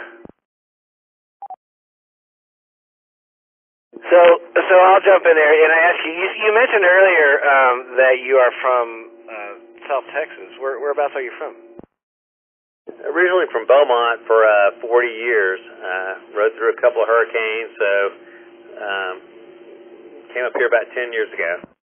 Yeah, okay. Now you say Beaumont, I think we've talked about this. I'm originally from Alvin, Texas, and born and raised down there, moved to Austin in 93. Been through a few hurricanes myself growing up, and yeah, it's you just kind of get used to it down that way after a while, so yeah, man, thanks for sharing it, and let me just make sure nobody else has anything out there for you. Steve's here, guys, KI5 UKF, if you've got anything for him tonight, come on. Hi, Steve. Hey, Ray. That was Randy. Or Rusty. Rusty, jeez. All right, I'm putting the liquor bottle back on the shelf. All right, anyway. Rusty, Randy, Rusty, Ray, I don't know, who knows? We're all the same. We're all like brothers anyway, so we just, I don't know, anyhow, except for Anderson. But that's another story. All right. Well, man, thanks, Steve, for joining us tonight. And, yeah, man, thanks for doing the questions. And seriously, though, is that a to-go box on your shelf behind you? It looks like one of those, like you've got your... It kind of looks like the plastic container that a salad comes in from Kirby Lane. Tell me all about that. Now, those are tinfoil hats. That's how I used to defend myself from alien signals. And, of course, as RF people, you know that that's a real thing. So those are basically tinfoil hats. Oh, okay, roger that. Yeah, that makes a lot of sense. Not really. Okay, cool. Thanks, man. We'll let you go. I'll end it there before I get too cheesy. Let me remind you guys, you're listening to the Oakland Amateur Radio Club Thursday Night Net. N50AK is our call sign. K5BZI is mine. My name is Ray. I am net control for the evening. And we're going to move on to a recheck from Kilo India 5. Zulu India Echo. That would be John. Recheck it tonight. What's up, John? Hey, thank you for calling on me. I had three simple, quick questions for people out there. Number one is, what is the meaning of life? Second is, what age should I start taking Social Security? I'm 60 and in bad health. And the third question is, which HF radio should I get?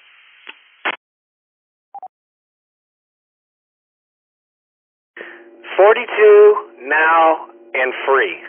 Does that answer your questions?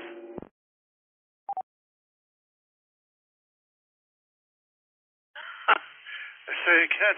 I gotta write this down. Say again. The answer to your first question is 42. Everybody knows that. When should you start taking Social Security when you're bad health? Now. And the best HF radio in the world is the free one.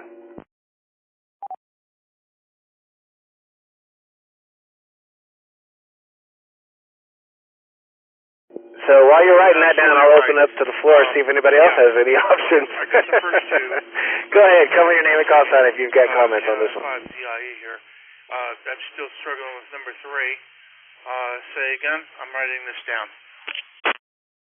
Yeah, so I was saying that, you know, the best HF radio in the world is the free HF radio, the one that someone just gives you. You don't have to pay for it because they can get pricey. But I'll open it up to see if anyone else has any comments on this here question, guys. Anybody? MWA. Go ahead, Mike. Well, what if the hokey pokey is what it's all about? What if that's all it's all about? Might just be. Anybody else? KF5N, okay. Go ahead, Anderson. Yeah, you're right about 42. That is the answer.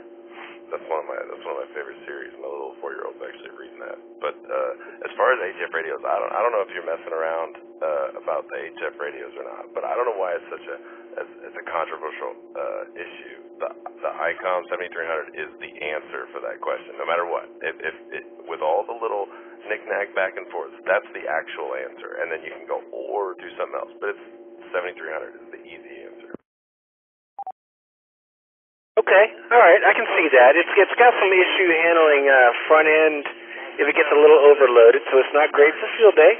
But other than that, it's for daggum merge good radio. I've got one. Anybody else? Thank you. Appreciate that.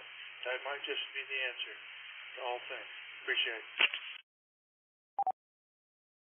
Anybody else want to jump in there on the HF radio question? KB5MPJ. Go ahead, Jason. I was going to mention that Belton Hamfest is coming up. So if you're looking for deals or possibly free probably means beat up if it comes from Belton, but maybe it'll be free.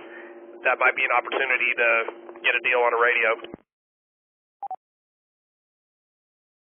Appreciate that. I've heard about that, and I got a surgery coming up here. I'm not sure if I'm able to make it, but I'd like to do that.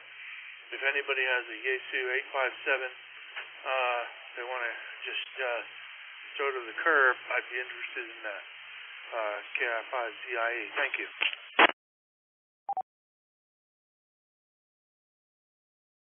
You know, Belton's actually a really great piece of advice for a couple of reasons. One, you can get a really good deal at Belton. Two, you can come across a radio that you might not have suspected you might be interested in, but you just like the look of it, and that's pretty important. When you're sitting on your desk and looking at your radio the whole time you're transmitting, believe it or not, you kind of want to, like what you're looking at. I tend to not like the way Kenwoods look, so I'm a Yaesu guy. I kind of like the way they look better, honestly. That has nothing to do with how they operate. I just happen to like the way they look better. And lastly, a lot of club members tend to go to Belton, and so you could show up, grab a couple club members, and drag them around with you as you go shopping, and get some like real life advice. If you're like, well, what about this one? someone might say, oh, you know, I had one of those years ago, and they have a problem with this or that or whatever. Or yeah, that's a really good deal on that. You might really want to consider that radio because that's about $120 cheaper than it should be, or whatever, you know. So Belton's a great way to answer that question, and if you've never been, especially, it's just a great experience anyway. Back to you, John. Take it away.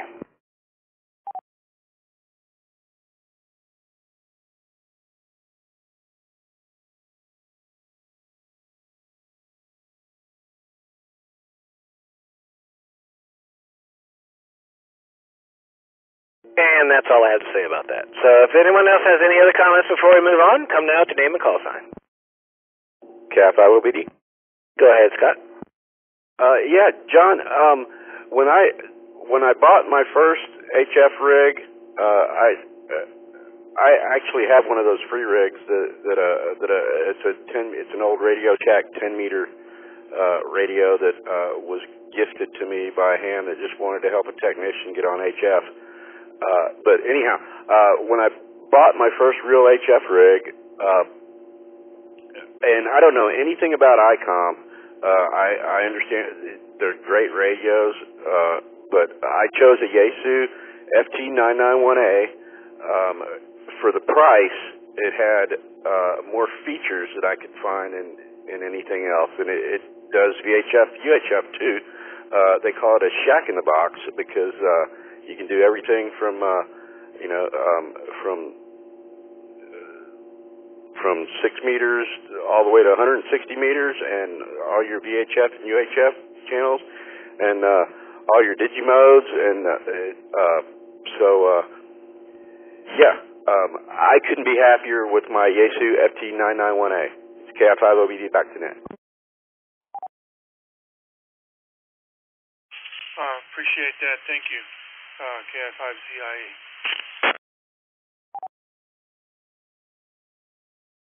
John, do you know why the meaning of life is 42?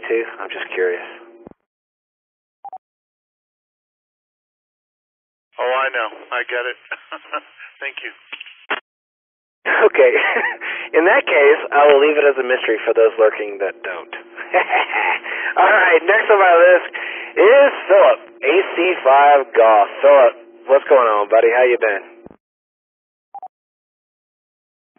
Been good. Went through a whole bunch of VE training today for the new team, so that was pretty cool. Got us all ready to go and start kicking on the exams. So looking forward to getting that going and getting some people licensed and upgraded here. So you're the one I need to bribe. Okay, so is your address good on QRZ so I can send you a check for when I take my test? We're going to take it easy and not do too much this weekend, but if that Fox keeps going off, I don't know, maybe I'll get out and try to do something with that thing. Other than that, that's about it for me. AC5G, back to net. All right, sorry I doubled with you there a little bit, but I found out, I just heard you say that you are going to be a VE for us, so I'm curious if your address is good on QRZ, because it sounds like you're the one I need to bribe for when I come take my test. I'll send you a check in the mail. Absolutely, check, money order, either one works, so yeah, just send that on. I'm actually setting up the team lead for the Oak Hill amateur team, so we've got 9 other volunteers, a team of 10, including myself, that are going to all be trained soon and be getting some people examined and upgraded and licensed here, so really looking forward to getting that going with everyone. Well, that is awesome, Philip. So Philip is the team lead for the VE group that's going to be doing our test. So, make checks payable to AC5G in case you don't think you can quite pass the test. That's me included. But no, in all reality, in all seriousness, Philip, thank you so much for the lead on that. That's fantastic news, and it's really exciting that the club is doing that. I mean, it's really just, having been a member of this club for as long as I have, it's amazing just to sit back and see what all we're doing and what all we've become. It's just a lot of fun, and so my thoughts and appreciation go out to all you guys that have been so active I always see, people joining Discord, and it's like, gosh, people join Discord every day pretty much, and they're all active. It's like, it's crazy. Someone said earlier, a couple days ago that, wow, this Discord server has a lot of channels, and yeah, it does, because they're all used. Like, we can't, we can't eliminate any of them because they're all relative, and so it's good stuff, and I just really appreciate what you're doing there. So, guys, we've got our VE lead here. AC5G is with us. Philip, if you've got anything for him, come with your name and call sign, please. Cat 5, UKF, Steve. Steve. Hey, Philip, once again, thank you for doing this. I think this is just amazing work. It really puts our club, out there at the top of what the groups are doing. I would very much like to personally help. I'm a general. I think that means that I can do technicians going to general's exams, so I would love to help. Reach out to you privately, but I just really appreciate that you are you're spearheading this, so wish you the best. Absolutely, it's my pleasure. I really enjoy doing it, and it's a lot of fun watching the tests happen and the candidates pass, and you find yourself really cheering for them, and I really enjoy kind of spreading the art of ham radio here. Yeah, that's exactly right. I can only imagine, not having been a VE myself, but I can imagine. I know how excited the VEs have been when I've upgraded, and they just, they get that little smile on their face when you pass. That's great. Anybody else have anything for Phil tonight? AC5G's here.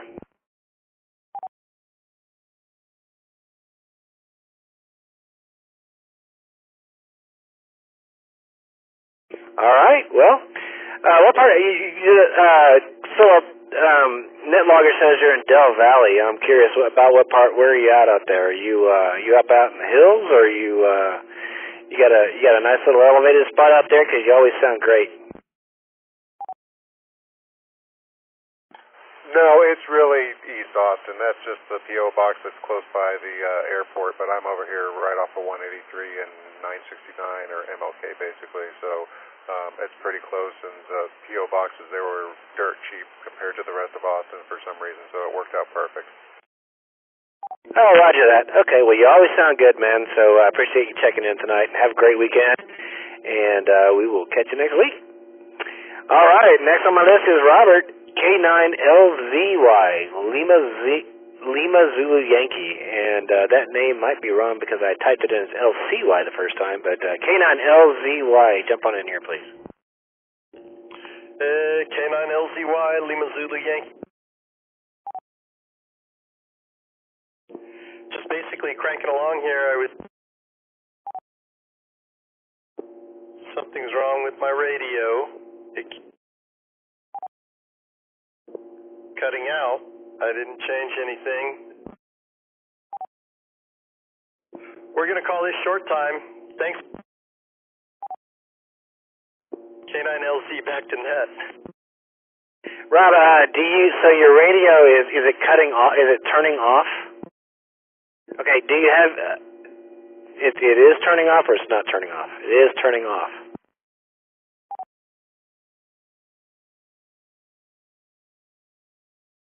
So I start to transmit, and it's like on a 2-second interval. Do you have any other devices attached to the power supply that the radio is attached to? If so, turn them off. No, singular.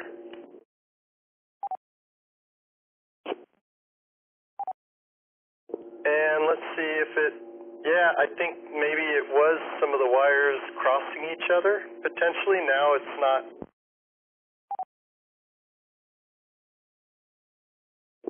It is cutting back out. So, yeah, I got something wrong with the radio, but, back to net. All right, yeah, it happens, man. I got a couple of loose wires on the back of my 847 back here, and every once in a while it'll cut out on me. I have to reach over and nudge it, and it'll come back on. I really need to fix that, but That's ham radio, man. Well, thanks for checking in. We'll check back in with you. You're the last one on my first round. This has just been the first round of regular check-ins, guys. If you joined us late, listening to the N508K Thursday Night Net, and we are just finishing up the first round of check-ins, so I'm going to do another round of check-ins. My name is Ray, call sign K5BZI. I'm net control, so we're going to check back in with Rob here in a sec. But before we do, let's jump into another round of regular check-ins. You don't have to be a club member to check into our nets. We encourage any and all licensed amateur radio operators to check in. So if you'd like to, don't be shy, don't be on the fence. Come now with your name and call sign, and keep them coming. This is N5LX. Sky beat me. This is K5BZI. The name is Rooster, South Dallas. This is 85P, Mark, in Dripping Springs.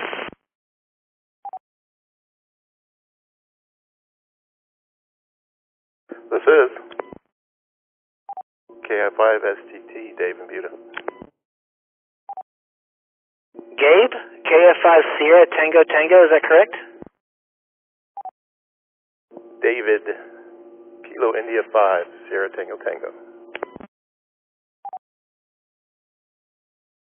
Keep them coming, guys. This is Kilo Golf 5, Delta Romeo Tango. Name here is Jake, Juliet Alpha Kilo Echo. Goodness, we got a DRT on the log. Hey, Jake. All right, keep them coming, guys. This is KI5NLK, name's Anderson.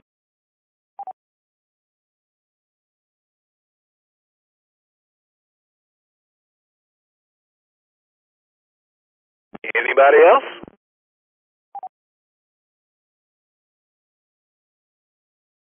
All right. Nothing heard. Well, let's jump on up to Sky there, N5LX. Sky, what's new in your world this week?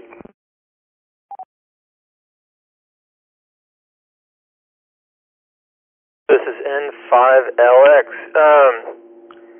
Just recovering from a little surgery I had last week, and I'm feeling pretty good. You guys missed a great hockey game just a little while ago. It was Las Vegas Golden Knights and the Tampa Bay Lightning, which are two really great teams, and it was awesome. You guys missed out, man. You should talk hockey with AG5SJ, Micah. He's a big-time hockey fan. Okay, cool. Oh, the other thing is I unloaded my TYT DMR radio on Doug, KG5UNK. I think he's going to have fun playing around with it. I think I got it working, but I was just tired of messing with it. I'm not a real big fan of DMR anyway. I used to work on some of those radios, and I thought it would be fun to join the net, but then it turned out to be a nightmare. It turns the TYT, it's nicely made, but it has really, really poor documentation, and there's all kinds of little tricks, and it's I don't know what to say, man. Maybe try a different radio. Are they made well? I've always been curious about those TYTs. I mean, I can handle bad documentation. I think I can figure it out. But tell me a little more. Are they worthy radios to invest in? Well, like a lot of clones, a lot of these Chinese radios, they're all copies of Motorola, various models of Motorola technology over the years, and yeah, I mean, it looks like it's pretty well made to me. It looks better than a Baofeng or however you say it. I think it's probably better made than those. But no, the problem, there's some quirks with the firmware. I reloaded the firmware a couple of times, and it seemed like it was behaving really inconsistently. Maybe I got a lemon, but I suspect not. I think it's just software, firmware issues and then the language barrier. They just don't have any documentation. Yeah, roger that, man. Well, Sounds like you, if you didn't like it, sounds like you did the right thing and passed it on. So, right on to that. All right, guys, we got N5LX here. Sky's with us, and he's a hockey fan. Any hockey fans out there? Come say hi.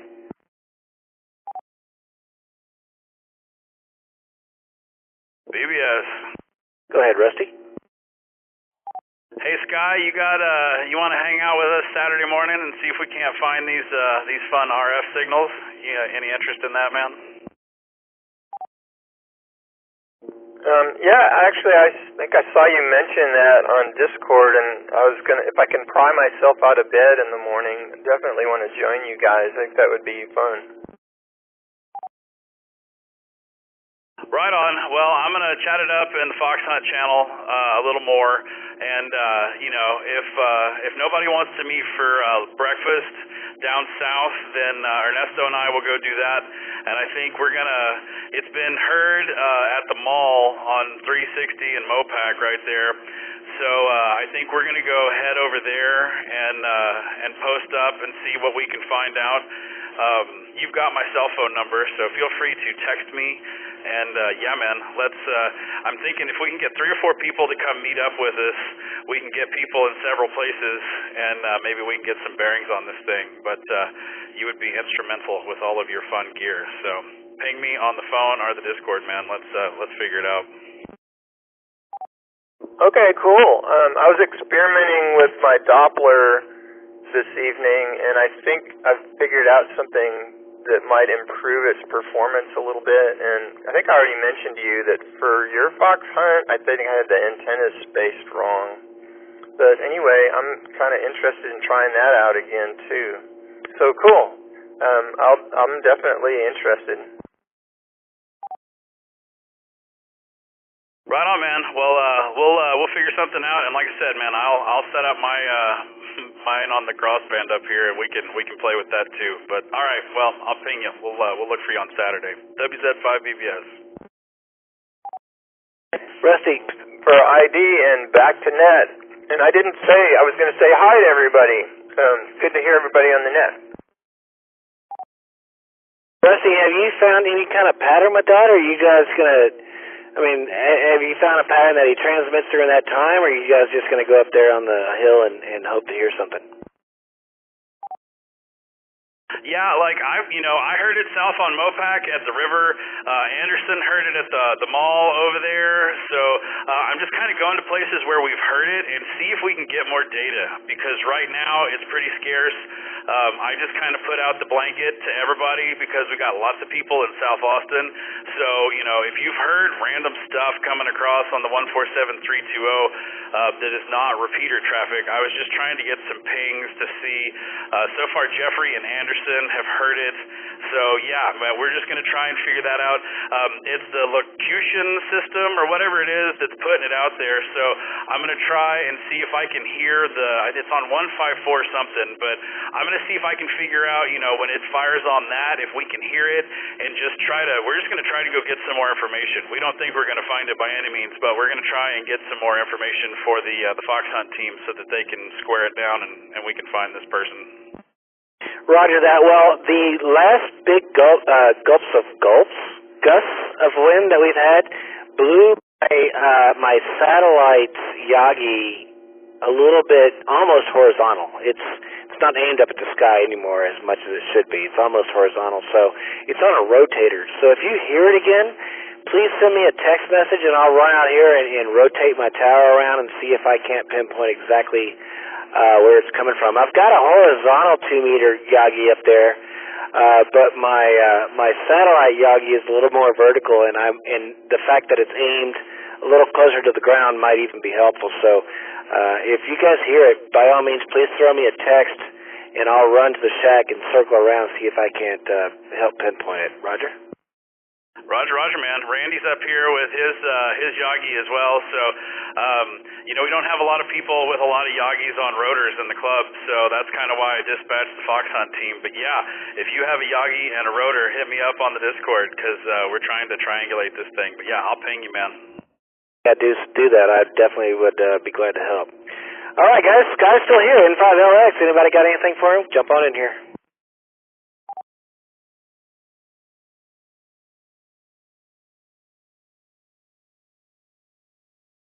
All right, nothing hurts, Guy. Man, thanks for jumping in there, buddy, and take care. Have a great weekend, and we will catch you next time. Let's see. Next we're going to go snuff the rooster. WZ5BBS is with us. What's up, Rusty? Oh, just winding up another week, man. It has been busy. The Chinese buffet was good, and it's always fun to hang out with the new guys and people that we've never met before. So we got to hang out with Danny and Kevin, and it was good. It was good times and good food. And I know I didn't grab an ice cream. It's funny, I thought about grabbing an ice cream on the way out, but yeah, the dessert at the buffet, don't even bother. Like, I had a bite of all of them, and they were all just crap. So the dessert sucks. The food is good. The dessert sucks. I can tell you that. I got to do, Philip and I played around today with exam tools. We got some training in for our VE fun, and I got to do a couple of online tests, which was cool, over Zoom. And man, the software that we're using to do the testing is super cool. And I hate to tell you this, but they were pointing it out today. There's like 2 million different tests, and because we're doing it on the iPad, nobody in Texas really will have the same test. So your bribes, that they will be entertaining, but they're not going to get you any part on the test. It was super fun, though. It was a couple of hours, and we got to play. So I'm really looking forward to the next club meeting, or maybe we'll sneak in a few early sessions just to kind of test it out. But man, I'm super impressed, and thanks again, Philip, for driving this. We had a session up north that went horribly wrong, and that kind of prompted Philip to be like, we could totally do this. And after COVID, there weren't a whole lot of local testing that were coming back alive. So he has spearheaded this, and he has read way more information about all the different VEs and all the VECs and all the rules and all the stuff. So big kudos to Philip for making that happen. And like I said, we're super close. Like, we are so super close to getting everything signed and done and getting everybody trained. So I'm looking forward to that. Looking at the iGate, man, it looks like 2 meters is open. Houston is loud and clear. Corpus Christi's got some stations open. We're out into Louisiana. So 520 might be a fun thing to do tonight. So that's all I got, man. Just looking forward to the weekend so we can go see if we can't find AFD block coming in on the 147320. All right, roger that, man. Good stuff. So much to unpack there. First of all, if 2 meters is open, guys, yeah, definitely you're gonna want to check out 520. I don't want anybody to leave the net, but it happens. And we're coming up on 6 meter season too. VHF season is upon us, y'all. So AI5A Rick caught me playing a little FTA on 6 meters the other day, and we had a QSO. It's about that time of year, so keep your eyes and ears open on VHF, guys. 6 meter, 2 meters is going to be opening up quite a bit. 10's already hopping, 11's hopping, and that's good stuff. As far as VE stuff goes, this is not easy work, guys, and this is a really cool place we're going with the club, and so kudos to Rusty and Philip and all those that are involved and all those who are volunteering for that. That's good stuff. It's been left to a bunch of how do I say it, Elmers here in Austin for the last forever. And if the Oak Hill Amateur Radio Club gets involved in testing folks, it'll be a really good opportunity for folks to get licensed here in town. So big time kudos go out to those guys. And on that, before I forget, I've got some tablets in my camper that were given to me, 1 or 2 I think, during Winter Field Day that you need to get. Don't let me forget to give them to you. All right. WZ5BBS is here, guys. Rusty's with us. If you guys want to give the president a hard time, come down with your name and call sign. AC5G. Take it away. Hey, Rusty, you could have waited till the checks had cleared before you let them know that there were that many copies of the test out there. But anyway, yes, Ray, I do remember those tablets, and I will definitely ping you and get those from you soon so we can get this thing going. And yeah, Rusty, thanks for helping out with all the admin stuff on the team as well, and definitely helping getting me the ball rolling on this thing. I couldn't be doing it without you, so appreciate it. AC5G, back to net. Philip, the way these guys drink, they're not going to remember what happened tonight, so don't you worry. Those checks will cash all the same. WZ5BBS. Wait, what were we talking about? Yeah, I'm just kidding. No, not. All right, anybody else have anything for Rusty tonight? Jeff, I don't know. Go ahead, Anderson.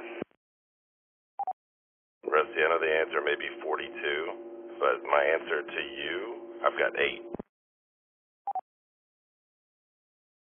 That's like 300% more than you had last time, so that's progress. Yay, Anderson. All right, cool. Well, just so you know, I'm going to refrain, but if that number doesn't become 12 or 15 or whatever the total number you had was, I'm throwing you under the bus. So just let that be known. I'll make a mighty big speed bump under that bus, but we'll try to maybe get together this weekend. I can hand off a handful so you can have them, no chargers. Right on, man. Well, we got to keep you alive long enough to go, bully up the rogue transmitter. Once you've done that, then I'm done with you, and we'll deal with you as we need.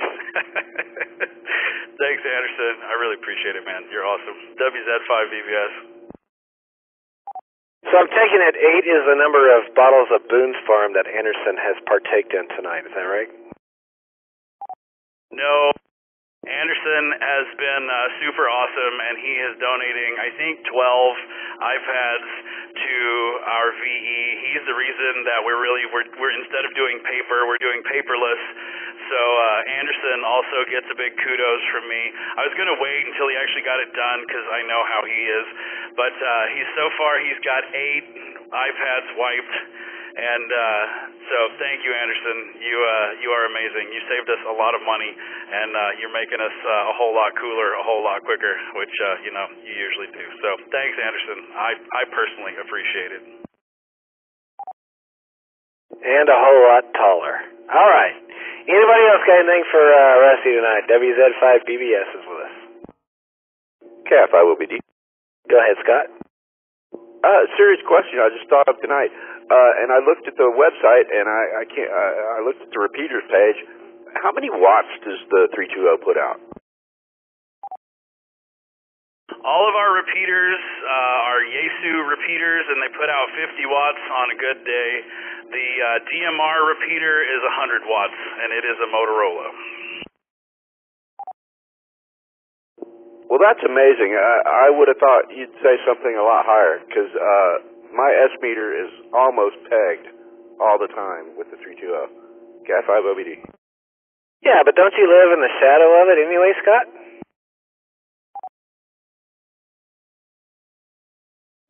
I don't know. It's 20-some odd miles away. I'm done in Kyle. Oh, okay. Yeah, you're in Kyle. For some reason, okay, yeah. Mike is down there in the Oak Hill area. For some reason, that's right. I forget you're in Kyle. But yeah, I mean, we've got some altitude on that thing, and it's south. So I mean, it doesn't surprise me, honestly.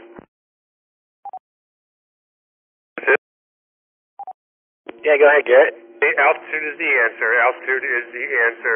KG5, KG5.net. Yeah, the base of that tower, Scott, is at 800 feet, and the antenna is 400 feet up on the tower. So, I mean, that antenna sits at like 1,200 feet. Well, there you go. That explains it. Cat 5 OBD.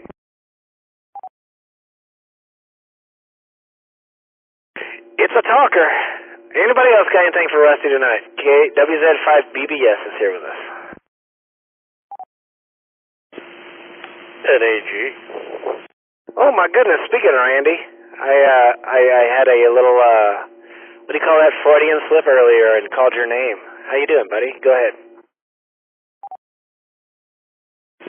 Yeah, I caught that, man. You know I'm lurking, so you're not gonna get away with anything. Howdy to Rusty.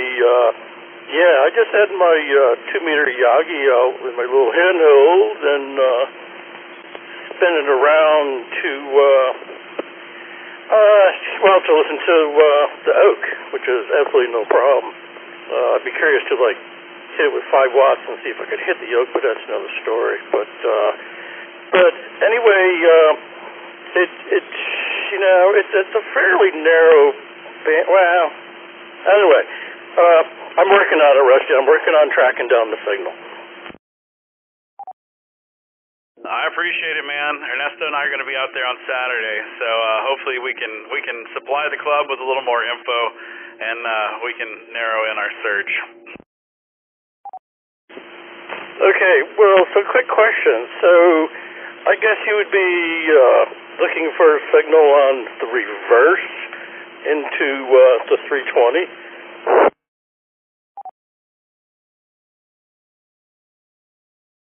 Negative. The reverse would be 920. This is coming on 147320, so it's on the transmit side of the repeater.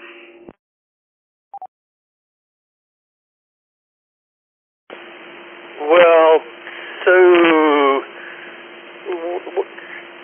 so what frequency would the individual be rebroadcasting on? That is my question. They are broadcasting on 147320. That is the frequency that they are broadcasting on. Randy, the problem is if you are close enough to hear that broadcast, it floods the 320. Yeah. I got it. I understand where you're coming from now. All righty, cool. Thanks, man.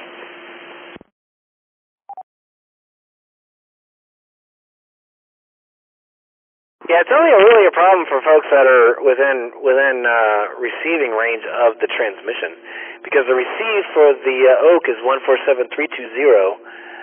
So if someone else is transmitting on it while you're trying to listen to the Oak and you are close enough to hear them, then they're gonna double and cover. And so that's the thing for those of you who are listening and didn't quite get it. Back to you, Rusty.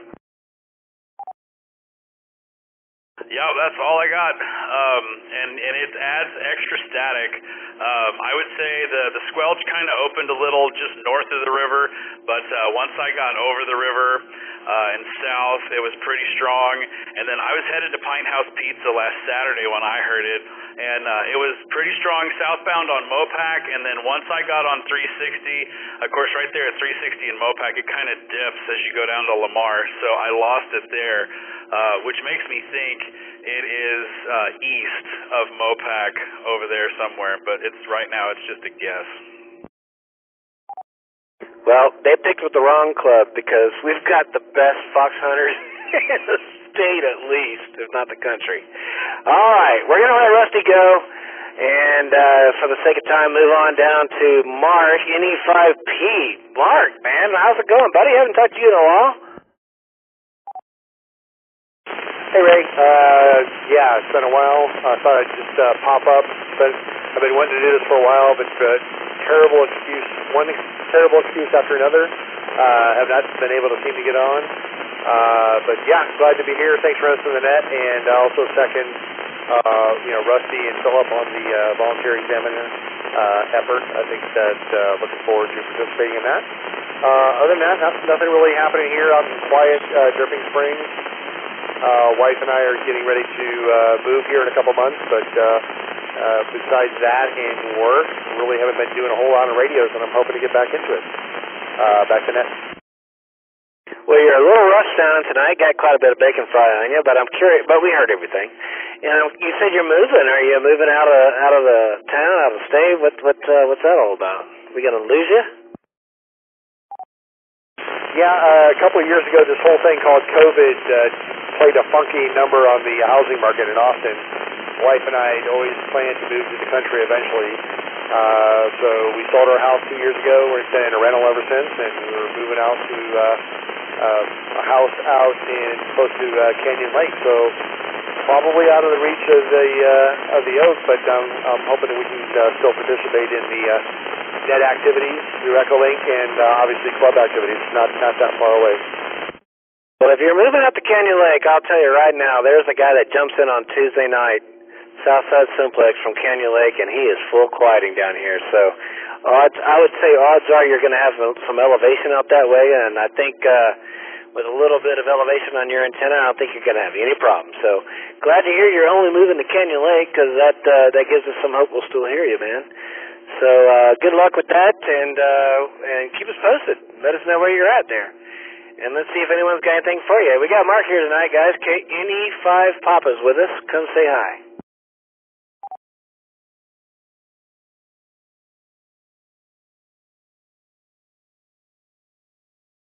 We missed you at Winter Field Day, Mark. You think you might make it out to Summer Field Day?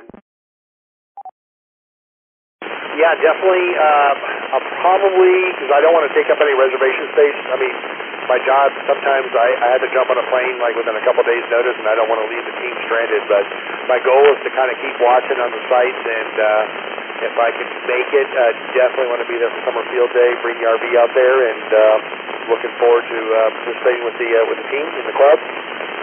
For sure. Anyways, yeah, NE5P, back to Ted. All right, roger that, man. Glad to hear you're going to try to make it out. We definitely would love to see you, man. We missed you at Winterfield Day. And and like I say, good luck on the Canyon Lake deal there. And like I say, don't forget, we've got a guy who lives right on the lake there. He's got a little altitude, and he makes it in just fine on Tuesday night. So if he can do it, you can do it, and we'd love to hear you out there, man. Don't sweat it. All right, thanks for joining us, and have a great weekend, Mark. We'll catch you later. Let's see, next on my list is KI5 Sierra Tango Tango. That looks like David out in Buda. Go ahead. Hey, Ray, how's it going? This past weekend, Holly and I had our anniversary, so did that. Also, all this noise about the Rogue transmitter has motivated me to finish my fox hunting tape measure Yagi. So that's about it. KI5STT. Hey, Dave, man. Yeah, so I haven't got your and Holly's call signs locked into the old brain cells there, which I'm burning all the time. So I apologize for not recognizing the call there, man. You guys sounded great, and if you have not, so I guess you don't have a Yagi built yet, so you haven't done any fox hunts then, I guess. Go ahead. We did a fox hunt at the potluck, and found out that it's hard to do it without a beam antenna, so that's why I wanted to build one. Yeah, Roger. That potluck was a lot of fun, and those fox hunts at the potluck were very educational. And in fact, that was where I had my nephew find his first fox. So that was a lot of fun. So glad you guys experienced that and were able to learn from that. But anyway, man, you sounded good tonight. And so tell me a little bit about. So you say you're building a Yagi? Is that right? Yeah, I've been building it, quote unquote, for a while now, and I've just been motivated to get it back together or get it together. I just need to solder some leads on it, and it will be done.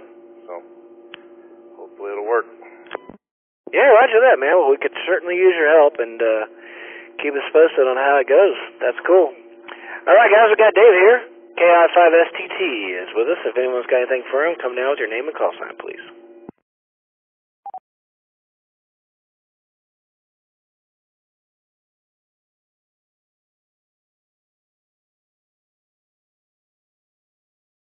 All right, Dave. You and Holly have a great weekend, and we will catch you later. You think you guys might make it out to Summer Field Day this year? That's still up in the air, so we'd like to, but we'll see. All right, well, we'd love to see you, man. Y'all have a great weekend, and we'll catch you later. Next on my list is good old KG5DRT, Jake. We haven't heard from Jake in a while. How's it going, buddy? What's new with you? Hey, good evening, K5BZI, KG5DRT. Thanks for running the net tonight, and really good to hear your voice on the air. Let's see, also glad to hear Z5 BBS, and is Anderson KI5 NLK? Anyway, glad to hear all of y'all on the air tonight. And I guess before I get into my regular check-in, Garrett, KG5KVJ, this generator you were mentioning, is it still available? I could come pick it up tomorrow. Come back.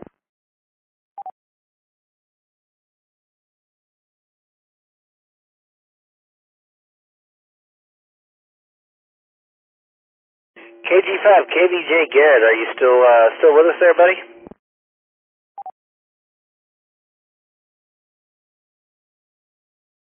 Yeah, he's probably in the house taking care of the baby. Go ahead. Yeah, Roger. I could believe that. I figured I may have waited just a little bit too late, but hopefully he'll be around otherwise. I'll look him up otherwise. So yeah, let's see. Headed on March 17th to Devil's River. I believe that's state natural area. I've never been myself before, but I've always heard good things. And there's going to be a star party there for the 100th anniversary of Texas State Parks. And of course I'll do a little Parks on the Air there. And then this Saturday there is a star party at Pedernales Falls on Saturday night at the Star Theater. And actually right now it looks like conditions will be really good on Saturday night. Cloudy right up until then. Let's see, coming to you over my mag mount that I just finally got back up on the roof last week. And glad to hear everyone on the air. Thanks to KV5TX for helping out with the repeater. And N5LX, I have a TYT 9000 something that I think it's a 9000D.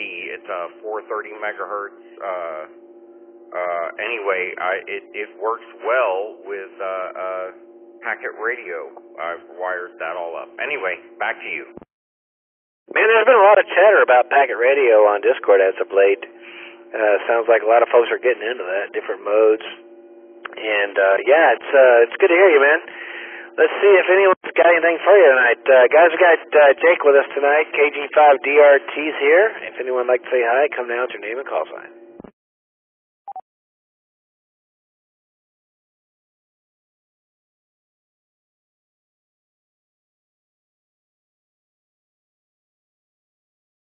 Jake, have you done any summits or Parks in the Air activations lately?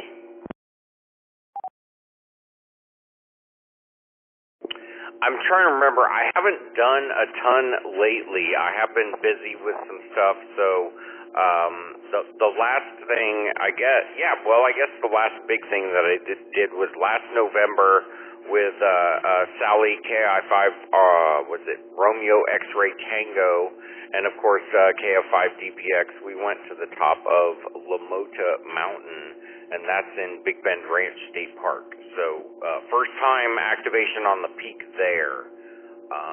And I'm not sure if I've done a whole lot of POTA otherwise. I can't remember when I got it, but I have the a repeat offender award at Pedernales Falls State Park, and that's 20 activations. And I think that's the last time I activated there was my 20th. And I have I got my first mill award there as well. I've got 1,200 and something contacts at Pedernales Falls, so would love to see some other people come out there and get that. Yeah, roger that, man. That's good stuff. All right. Well, let's see. Let me throw it out there one more time. Make sure anybody's got anything for Jake tonight. KG5DRT's with us tonight. If anyone's got anything for him, come down with your name and call sign.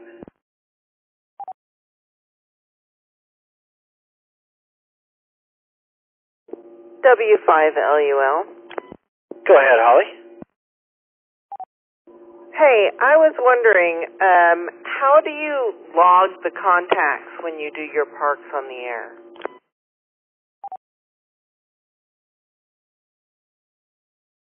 If you're asking me, I always did it by hand in a paper logbook for the longest time because I started with summits on the air. But then I started going places where I got just too many contacts, so now it's all ham RS for me. So if you look it up, it's ham RS, Hotel Alpha Mike Romeo Sierra, and you can output an ADIF file to load up to Parks on the Air, and I think a lot of people have a lot of luck with that one. It doesn't connect to your radio, so there are other programs that you might have other people might like more, but I like ham RS. Over. Okay, thanks, because I am curious about how to log contacts. I'm a relatively new ham, and logging contacts has not been my specialty so far. W5LUL. So, for me, it's all about whether or not you're going to have a laptop sitting there. Some people I know, like if we go on a summit, they'll have a phone with a keyboard or something like that. If I'm on a summit or somewhere where I'm just going to have a few contacts, I like pencil and paper. But if I'm going to sit down at a campsite where I have a battery and I can plug my laptop in, then ham RS is where it's at, because then you don't have to transfer it later. It's just so much easier. KG5DRT. All right. Yeah, okay, thank you for Jake before we let him go tonight. KG5DRT's with us. N5LX. Go ahead, Sky. Yeah, I was wondering if he could tell us, rattle off some of the summits and parks that he's done. I mean, it sounds interesting.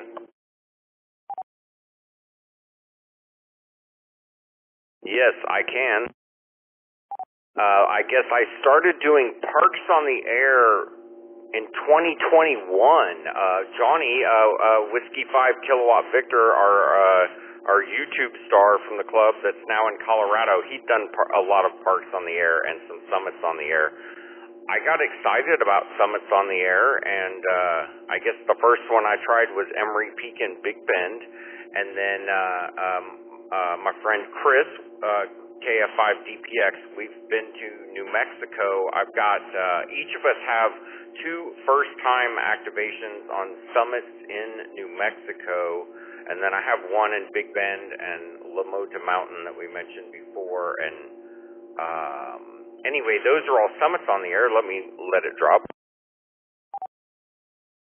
And then I've done a lot of Parks on the Air, and sure enough, when I started doing Parks on the Air, I looked at the list. In Texas, everything had been activated, but in New Mexico, there were 2 parks that had never been activated on Parks on the Air. So I picked up both of those, I think, in 2021. Mescalero Sands Recreation Area and the Black River Recreation Area, I think, are the 2 that I've got first-time activations on those. And that's tons of fun because now there are no unactivated parks in New Mexico, so you got to wait for them to pop up. Back to net, KG5DRT.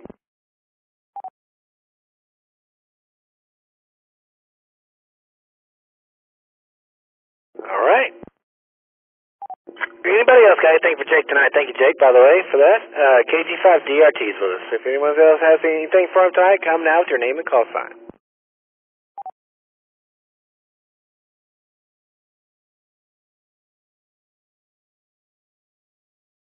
All right, Jake, thanks for checking in, man. It's been a while. Appreciate you having you on the net. And let me remind everybody, you're listening to the Oak Hill Amateur Radio Club Thursday Night Net. Our call sign is N5OAK, and my name is Ray, call sign K5BZI. I am net control for the net tonight. It is a controlled net, meaning all stations should refrain from transmitting until designated check-in or comment times. And we've had some issues with our repeater system as of late, so if you're having trouble joining us tonight, either via the flagship repeater at 147.320 or our repeater out near Johnson City at 147.250, you can also join us via the UT system, the KA5D system. Boy, I got it out that time. The KA5D system. And you can find all of those frequencies at KA5D.com. You can also find a bubble chart of all of the repeater networks that are connected to us every Thursday night by going to n5oak.org and looking at the All-Star tab. And if you want to join us on video, you can join us in the Discord Thursday Night Net video channel. We just got Cody, KI5YLS, just joined us. He's all the way up there in Killeen.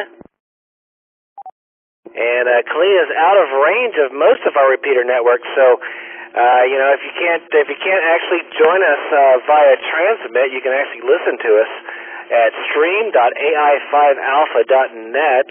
There's an audio stream of the net every Thursday night there. So if you're like my nephew up there in Killeen or outside of the general coverage area of all of our repeaters, feel free to listen in at stream.ai5alpha.net.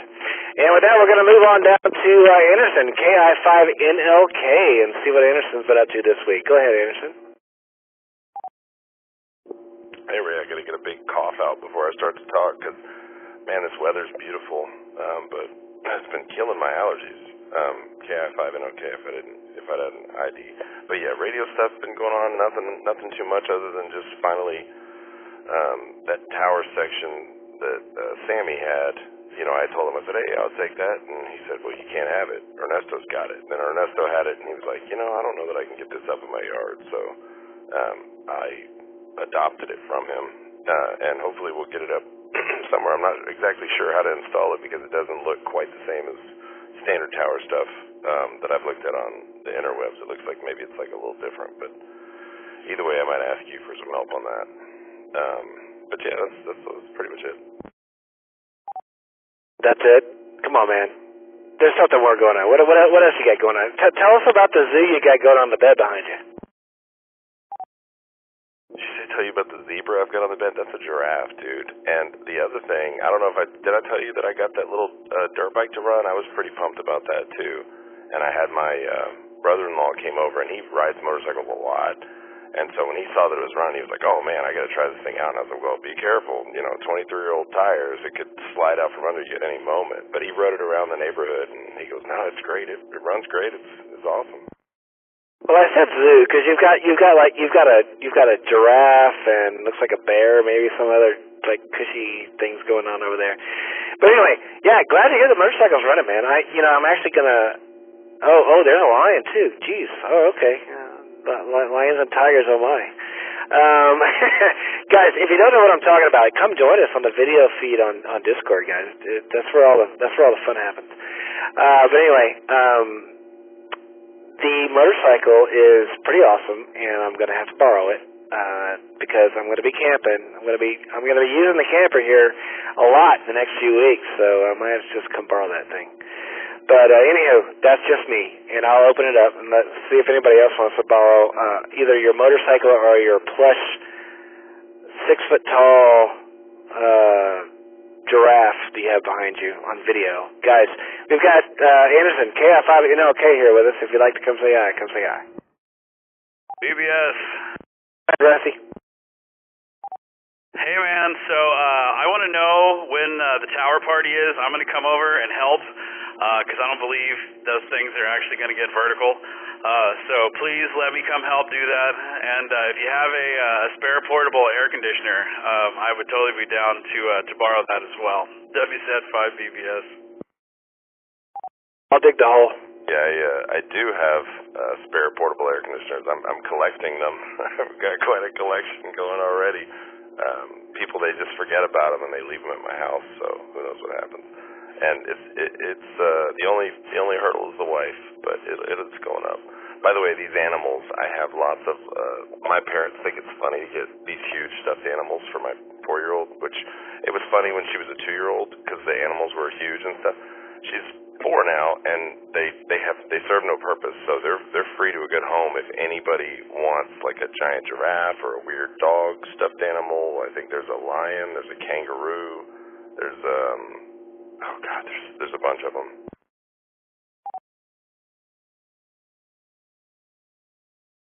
Is Cody saying he wants them? Looks like you got a ticker with YLS there, man. Looks like he wants a giant stuffed giraffe. I'll find some way to get it to you, man. Either the giraffe, or the lion, maybe the Kangaroo too. They're kind of a set.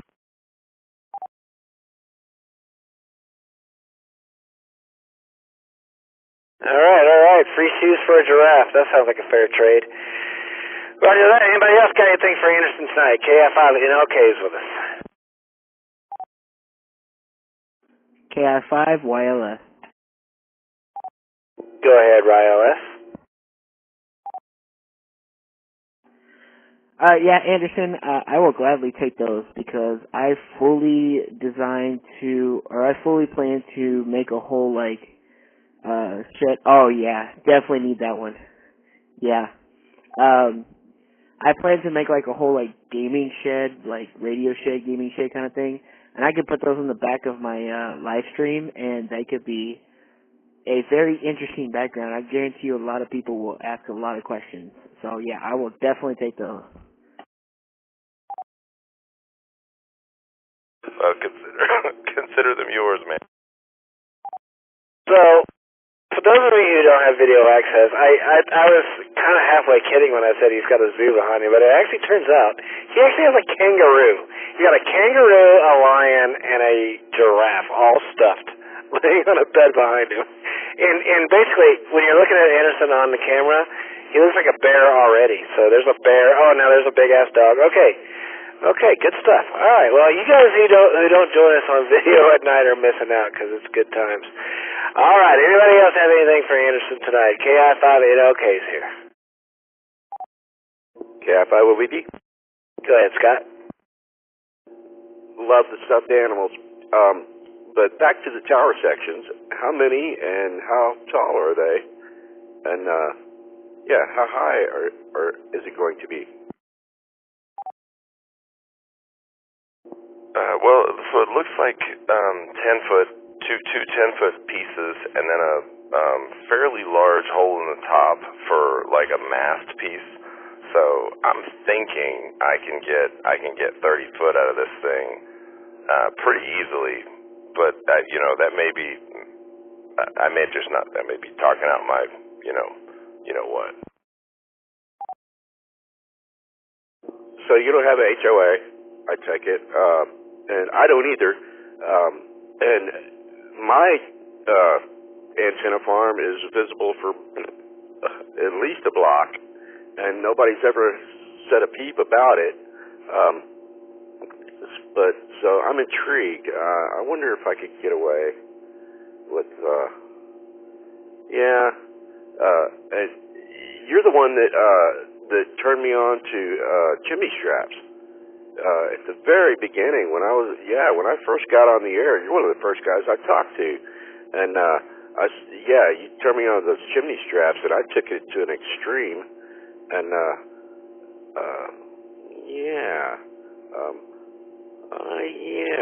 I'm thinking about towers now. K5OBD. Well, I can tell you. The chimney straps are cool and they work well, and I got chain link top rail up pretty good.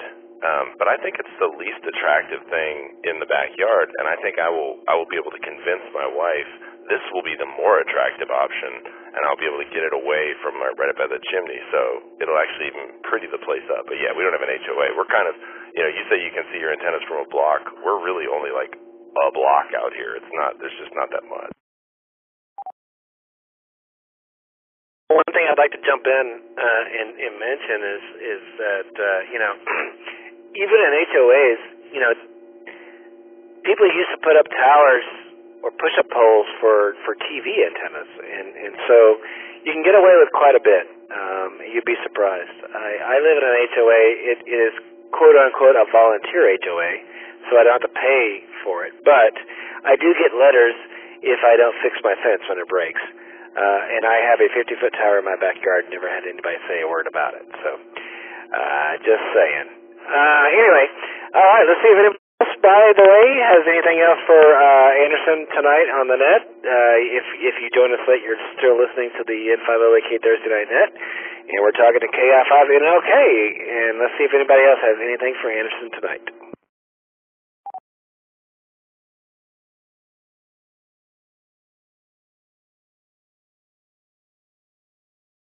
So Anderson, I'm curious. Do you have the top section? Do you have the little like the missile part where the mast goes? Yeah, I have the straight section at the bottom with the 3 pipes that's just uniform, and then the little launcher-looking section at the top with the screw-in thing. And then Ernesto had a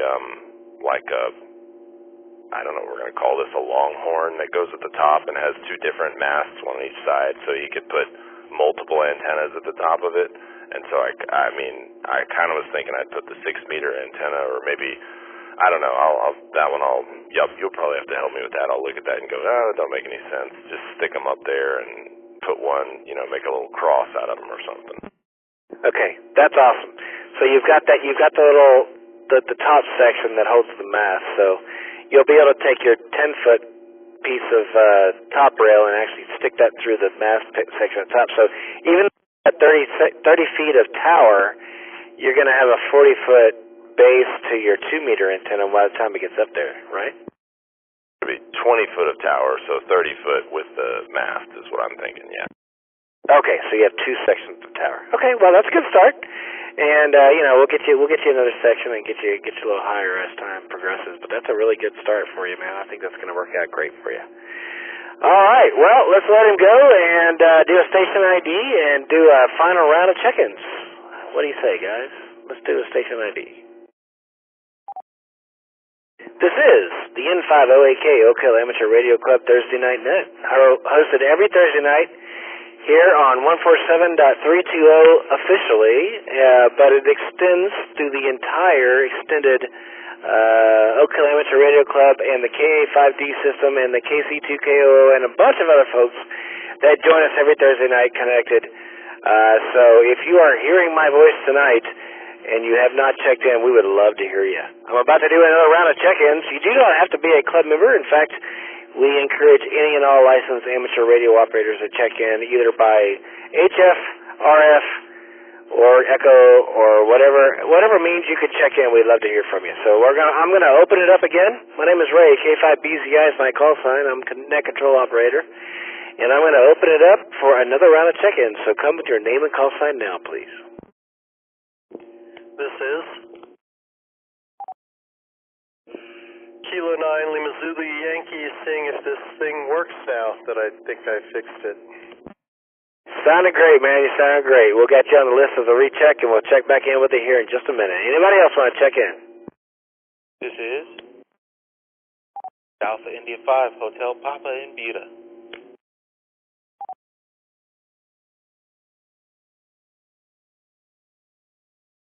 Keep them coming, guys. Anybody else want to check in? This is KN4LRA, Matthew. Okay, that KN4 station, you got a lot of bacon fry on you. Try that again, please. This is KN4LRA, Matthew. So much better that time. Not sure what you did different, but we got you in the list there. KN4LRA, Matthew. Thank you for checking in. Anybody else want to check in? Come on now. This is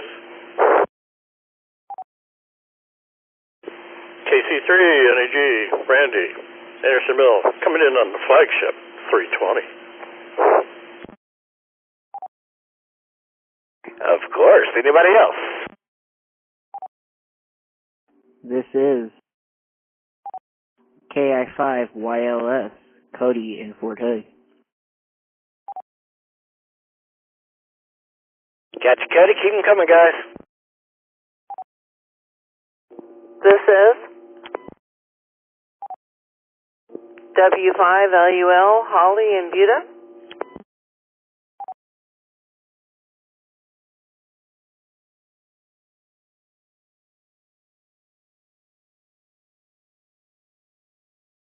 We got Holly. Don't be shy. Keep them coming, guys.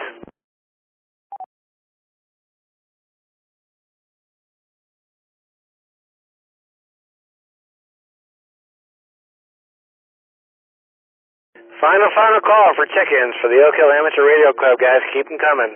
Give me your name and call sign now, please.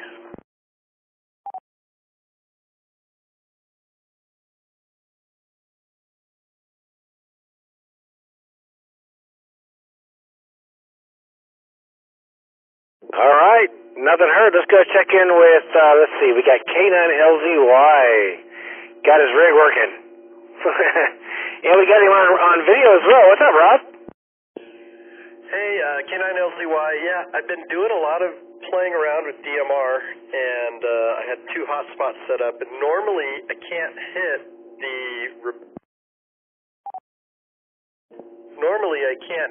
the digital repeater. Oh, no. Say anything so, Rob.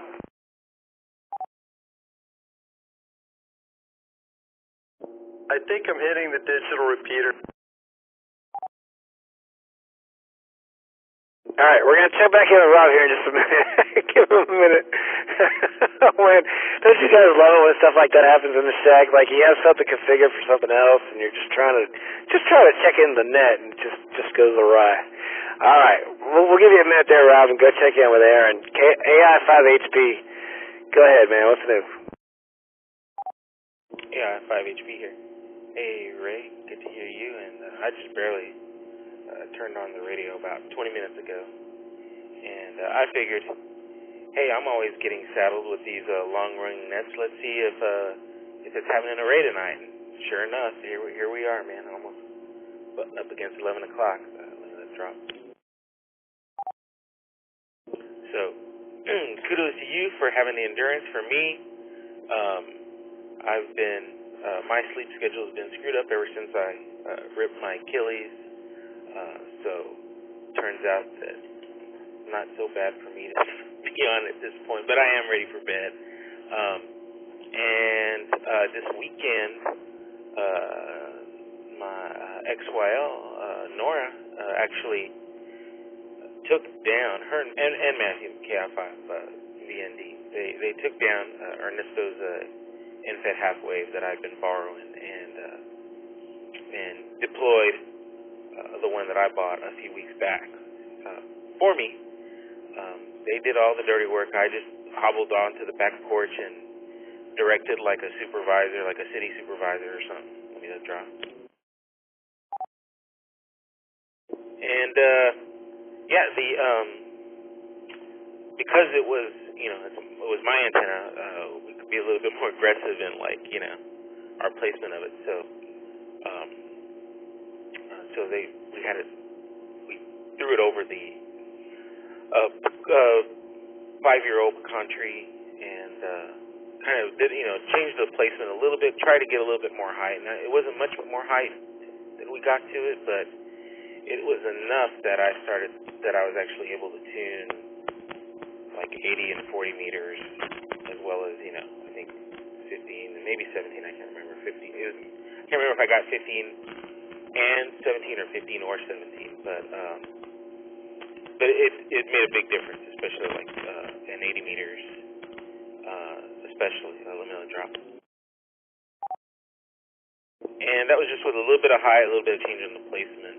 Essentially, it's still around the height of the picket fence, roughly, but where the baling is, it's placed differently. And then I've got a long stretch from the back corner of my porch to the country, and I think that was probably enough to make a difference. Still can't tune 20 meters, but I don't know. We'll see about that. I might, once I get healed up, I might play around with it a little more. I'm encouraged now to play around with it a little bit more. But that's probably the big thing that I'm going on. It looks like I'm now VE certified. I just checked today, so that's good news. And I do intend to help out come April. So if nothing else, my intention is that y'all will see me at the club meeting. And this is AI5HP, back to net. Well, I'm just going to speak for everybody listening and say congratulations on the VE certification. I love how you just kind of glazed over that. That's a big deal, man. Congratulations on that. And we are glad to have you, and we very much appreciate, as a club I speak, very much appreciate having you help us out with that. It's a big deal. Yeah, you're getting applause on video, and I'm sure there's plenty more that I can't see. Thank you so much for your help in that regard. And glad to hear you got your, sounds like you're getting your antenna tuned in. You know, antennas are fun, man, because placement, you know, design, you know, so many things are involved in that, and it's a fun experiment. So, sounds like you're making progress, and appreciate you sharing that with us. So let me see if anyone's got any comments for you there. Guys, we've got Aaron here, AF5HP, one of our newly accredited VCs, and if you got any comments on his antenna installation, come down to name and call sign.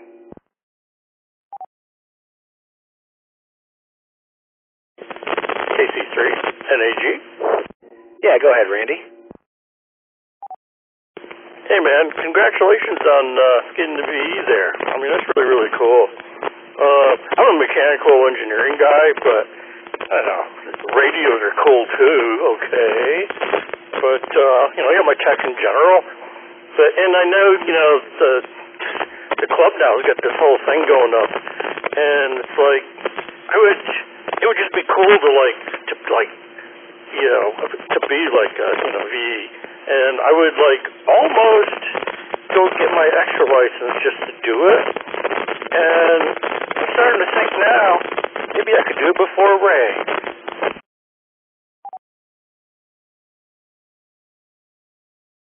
Shots fired, Ray. Shots fired. But, hey, you know, if you've got your general, you could, my understanding is you could be, for technician classes, even if you just got a general. So I'm just going to throw that back at you, Randy. Don't let that stop you. And as far as, like, all of the hard work and effort that went into me getting that VE certification, I'm pretty sure it was all Philip. All I did was just click a few button presses and create a few passwords. So shout out to Philip for getting all that done. You know, I was reluctant, right? Ernesto was like trying to get me into it, and I was like, yeah, I blew him off, and then took his antenna for a few months, and then I think Rusty reached out to me too, and I was just like, yeah, okay, yeah, I'll go. Okay, fine, you know. So. But I'm looking forward to it, and I have not made a club meeting yet or a social event, so that's kind of my goal, and I'll be looking forward to it because by then I should be out of this stupid boot, and I won't be hobbling about as bad from this Achilles that I've got ripped up on my left leg. Yeah, 5 HP. Yeah, man. Well, I mean, all cool, all good stuff. I would do it, but then if I can only do the text, that means I got to get up at like, you know, 8 o'clock in the morning or something to just do that. And I usually get up like 3 or 4 in the afternoon. So, you know, but you know, if I was, you know, actually certified the full way, yeah, I'd be there by 10. So anyway, cool, man. Like, you know, cool talking with you. KC3 NAG, back to you one last time. Yeah, man. I hear you about waking up late. Like I said, my sleep schedule was screwed up when I started having to go into the office every day, and it wasn't really because I was going into the office every day. KI5VND is going into the office every day, and somebody needs to drive him. But it was because, you know, of all of that, my sleep schedule got thrown off, and then, you know, I ripped my Achilles, and that's just all messed up too. So, you know, I understand the whole wanting to wake up late, and I don't plan to wake up early for that. I might miss the first part of that club meeting, but I think the examination stuff comes after, so you don't have to be an early bird necessarily to run the exams for the club. AI5HP, kick it over to net control. Thanks, Randy. Man, you keep talking about that Achilles, and it just always reminds me of the scene where Chucky sneaks out from under the bed and cuts that person's Achilles with a knife. It just, that just drives me nuts, dude. I can't handle it. So I am so upset to hear that you've got Achilles problems, man. I hope those heal up good for you, and yeah, man, that's rough. But anyway, good stuff, guys, and we've got Aaron still here with us. And by the way, Aaron, yeah, you know, I think I think he might just beat me to. I think Randy might just beat me to the extra class license, because I've been definitely working on my CW skills as of late and not practicing for the extra class license. So I'm gonna have to miss the April testing window. But if I can spice up my CW skills in the meantime, I think it'll be fair. That's all good. So anyway, guys, so you remember we've got Aaron here, AI 5HP with us. If you'd like to come say hi to Aaron, come down with your name and call sign, please.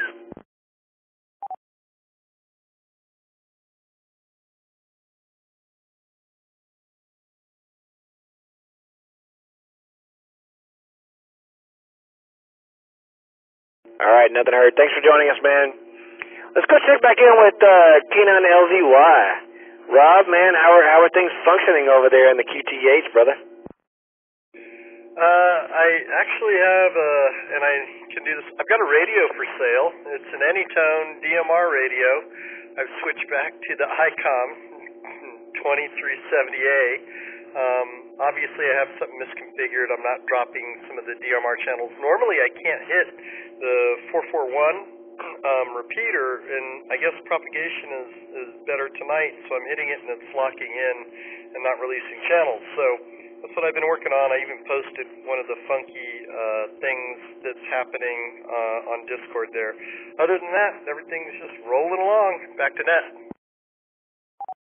Wow, you started so good all of a sudden. So apparently you have a radio for sale. Go figure. That's hilarious.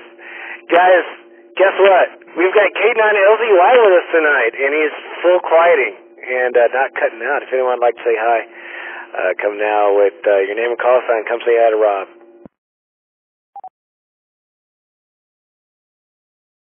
Yeah, 5-0. Go ahead, Anderson. Hey, Rob. Just wanted to say hey. Are you for real trying to get rid of that radio, or are you being silly? I'm going to do a little more research, but probably I will. I might be going to like an FTM, Yaesu, but I've got two hotspots that I've been working on, a Pi and then another one, and also a software hotspot. So, I've got all the things turned on, and I'm sure there's a conflict. But yeah, I mean, if I am looking to get rid of it, I'll reach out to you first, and of course I'll make anybody in the club here a better deal than I would make on QRZ or QTH, for sure. Yeah, for sure. So you enjoy the digital modes for whatever you want to call that, like the Yaesu, C4FM and stuff like that? I'm just experimenting. To be honest with you, sometimes I find them irritating, and especially with the worldwide channels on like Brandmeister, where people are, calling out and they're talking about signal strength. And I mean, it's digital; either it's on or off. Why are you going over signal strength? But that's just me turning into a sad ham, and but yeah, I mean, I find it kind of cool and neat. But on the other hand, it's also kind of not in the true RF radio wave spirit of ham. But, it's just another way, another thing to play around with. Okay, I guess I was curious. I like getting a point of data from everybody, because my little Pi thing broke maybe, I don't know, a week ago.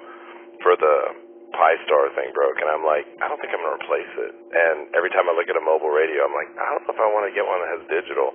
So I was curious what your thoughts were, if it was if you were like getting into it and going, yeah, I love it, or you're still doing the dip your toe thing. Because I dipped my toes and went, yeah, it's isn't for me.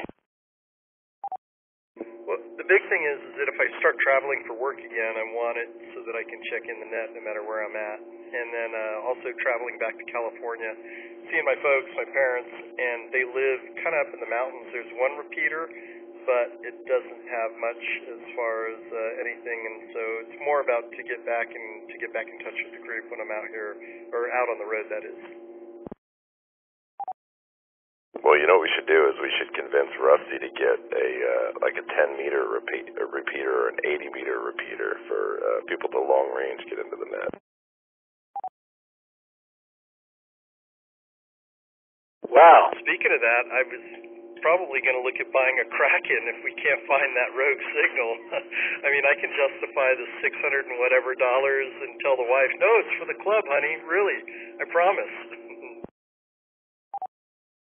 Wait, Ray, can I say one more thing? Yes, go ahead, please.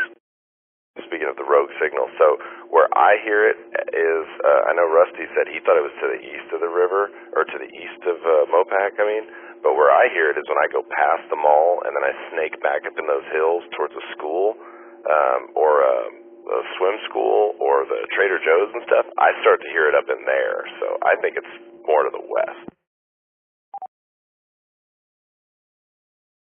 That's what I meant. Well, that's confusing. Indeed. No. Okay. All right.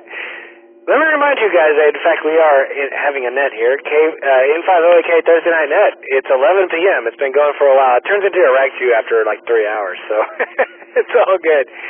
And that's what it's all about, guys. So we're going to keep it rolling here, and because I do have others waiting to chime in, but that's good to know.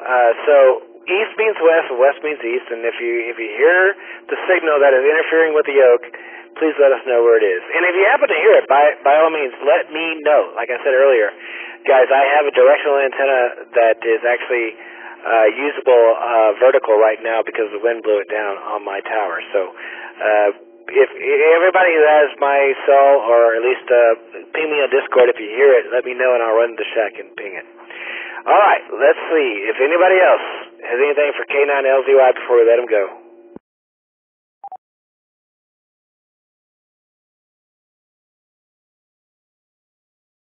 All right, nothing heard. We're going to move on now. Let's see. We just talked to Aaron, AI5HP. Thank you, Aaron, for checking in. K9LZY. Rob, have a great weekend, man. Good talking to you. Glad you got your stuff worked out there, dude. That's so frustrating. I know how it is, man. But glad you got it worked out. And we're going to move on to Matthew, KN4LRA. Matthew, what's going on with you this week, brother? Hey man, good evening to you and good evening to everyone on the net this evening. This is KN4LRA Matthew. Man, I don't have that much to share. Enjoyed seeing Ethan run the UT net yesterday evening. That was super cool. It was his first time running the net. And man, I thought he did a great job. And hopefully we'll be able to pressure him into running some more nets in the future because he's super fun to talk to. I know Rusty said that afterwards as well. And hopefully we'll get to drag him into this fun little net thing that we keep doing every week, because I think that would be great. In terms of me, man, this evening I'm sad I didn't jump on the net earlier here, but I got dragged out to one of my friend's apartment break to help her replace a battery in her car. And what we thought was going to be a 30-minute, just undo the battery, go to the store, get a new one, throw it back in, turned into a 4-hour project when the battery connector, the lugs that go onto the terminals, decided to basically disintegrate from rust. So we got to spend the last 3.5 hours or so putting new ends on all of the leads running to the batteries in my friend's car, and only finished that up about 30 minutes ago, hence when I hopped on the radio here. But that's pretty much it. I'm looking forward to spring break this next week for all the UT students. So I'll be headed out early Saturday morning and headed down to Florida to enjoy spring break. So that's pretty much it from me. Back to you, KN4LRA. All right, man. Well, good on you for helping a friend out with the the battery terminals. I know how that goes, man. I've been there.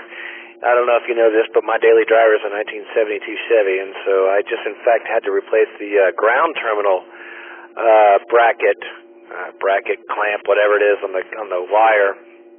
They make them so cheap nowadays, they last a couple of years and they just fall apart. So they corrode and fall apart. I just had to replace one of those. So I know how that goes, man. It's always a struggle, back and forth to the auto parts store. But good on you for helping a woman out there and helping a friend out. That's good news. And yeah, man, it's good to have you on the net. And let's see, let me open it up. Oh yeah, by the way, Ethan. Yeah, good job on the UT net, man. And thanks for the shout out there, and we all appreciate what they do over there in the UT net, and we're glad to have them guys, if you'd like to join in on the UTNet, we recommend you do. They're here on this frequency as well as the K85D system every Wednesday night at 8 p.m. The UT Amateur Radio Club does their net, so go check those out. Also, we're simulcasting the Texas A&M net every Monday night on this system at least. I'm not sure if it's connected to the K85D system, but it's definitely connected to the N50AK every Monday night at 8 p.m. So you guys go check out and support those college guys. Those college clubs they're a bunch of great guys. So go support those guys. Monday Monday A&M at 8 p.m. and UT on Wednesdays at 8 p.m. All right, guys, we've got Matthew here, KN4LRA. If anyone would like to say hi, come now with your name and call sign, please. VBS. Take it away. Yeah, I gotta send a shout out to Matthew.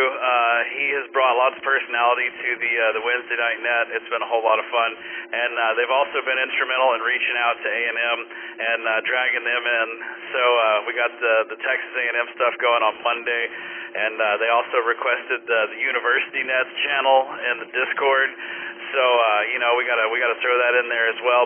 But Matthew, I was wondering, do you know when construction is going to be done on top of the UT building, so that we can let the gang know? The guys over at the UT club, the jerks at the construction yard, pulled up all of their coax and cut their Ethernet for the antenna switcher and did some crappy stuff over there. So they might be needing our help. Do you know?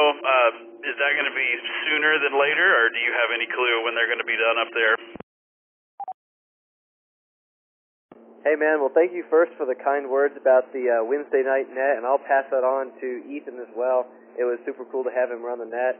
In terms of the antenna tower at UT, man, we sent an email over to the building manager this evening. We had our club meeting at 6 p.m. tonight, and our university advisor sent an email over to the building manager, so we are still waiting to hear back from them in terms of exactly what that's going to take. I know in the past it's always been sort of a pain for us to get the, let's just say, quote, official permission to be up on the roof doing work, even though we managed to mysteriously find our way up there to do the small maintenance items. It may be a little while before we're able to get back up on the air. But we're hopeful. We're hopeful. We're just waiting to hear back from the building manager, and I hope this time, given that they've done enough shenanigans to be able to take us completely off the air, that they'll have a little bit of pity on us, and we'll be able to get up there, both to reconnect all of our gear and to make some of those improvements to the antenna tower that we've been meaning to do for quite a while. I've been wanting to get a 2-meter 440 vertical up there, given that at the moment the only 2-meter 440 antenna that we have is a vertically polarized Yagi, which is great for doing SSB, but not so great for getting into the local repeaters or simplex. So lots to do there, and we're looking forward to that soon. One more thing I just thought that I'd mention when we were talking about the AggieNet earlier. I did actually spend some time earlier playing around with the DMR on my Anytone radio, and managed to get linked up to the Aggies DMR talk group, which is connected full-time to their analog system down in College Station as well. So I made a contact through DMR all the way into College Station this afternoon from the Oaks DMR machine. So that was super cool, and very interesting to see how they've got the link between the DMR talk group and the All-Star system set up there on their end. I was talking to one of their members about it. But I do believe that also means that at least on the Monday night and the Wednesday night nets, and I guess any other time that they are connected up down here, that all of our traffic is making it onto the DMR, the Brandmeister system as well, which is kind of interesting. So I may try when I'm in Sarasota getting in on the Monday night net through the DMR machine in Sarasota. We'll see if I can get around to getting that all programmed up.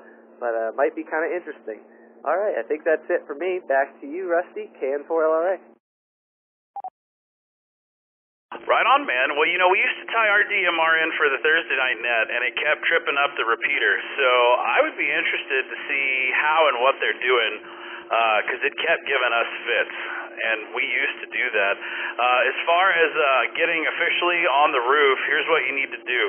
Take a picture of the construction workers, and we will go buy all the yellow construction vests and the hard hat, and we'll go do this during afternoon hours, and they won't know the difference between us and the construction people, and we can go do whatever it is that you want to do. That's completely unofficial, and I didn't say that, but just saying, from someone that knows how to officially, unofficially get things done, if you look like them, you can go do it in plain daylight, and no one will say a thing. WZ5BBS, back to net control. That's how he robbed that last bank. That's why Rusty's so financially stable. All right. Good to know. Thank you for that tip. Anybody else have anything from Matthew tonight? KN4LRA's with us. Come now with your name and call sign.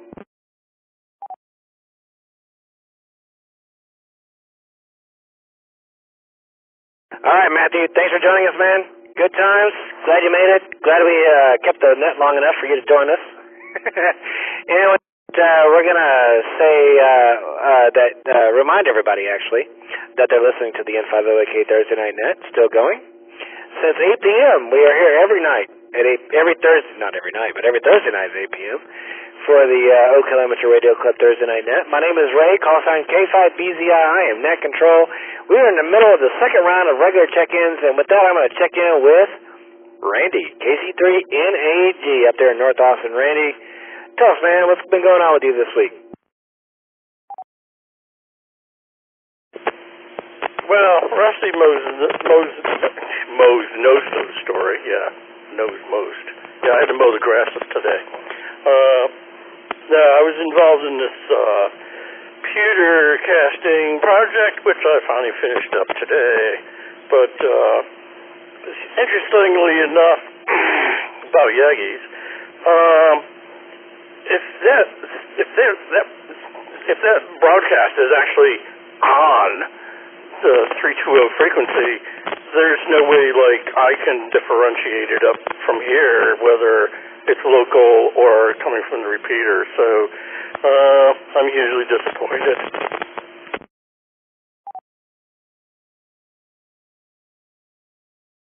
Wait, so if you got the Yagi, you can tune it to 147320, and you may hear it, but the general consensus is that it does come from southwest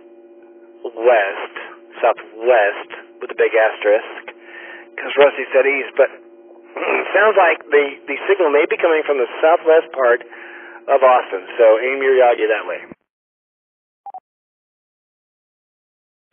Yeah, well, the Oak Hill Tower is south-southwest.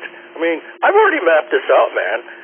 It's like, if I'm pointing pretty much to the tower, I'm pretty much pointing to the little widespread area you're all talking about. And how would I know if it was the tower or the person doing it? I think I'm out of the loop here. I think it's localized, and it may be somebody mobile. I've seen issues like this. KC3NAG. And move on with the story, Ray. Get somebody else in here. Enough of this. KC3NAG. All right, man. Sounds like you need to join the gang at Barton Creek Mall on Saturday morning. I'm just saying. I think they'd love to have your help there. But anyway, let's see if anyone has anything for old Randy there. KC3NAG up in North Austin. Come now with your name and call sign, please. Jeff, I don't know. Go ahead, Anderson.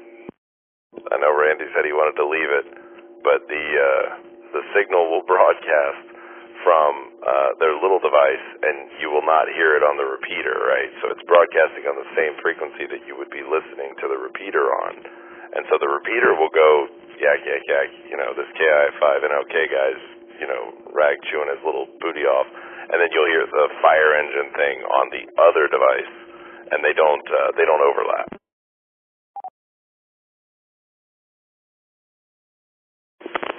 Well, I think I might be too far away to hear the fire engine. I know exactly what you're saying, man. That's what I was saying. It's like I think I'm too far away, man. That's like a long ways. I agree, and I think the point of this is that it seems to be a southwestern signal. So I think you're right. Randy, that you're just probably too far away because I think it's originating southwest. So keep that in mind, guys, when we're looking. Anybody else have anything for Randy tonight before we let him go? KC3NAG's here with us.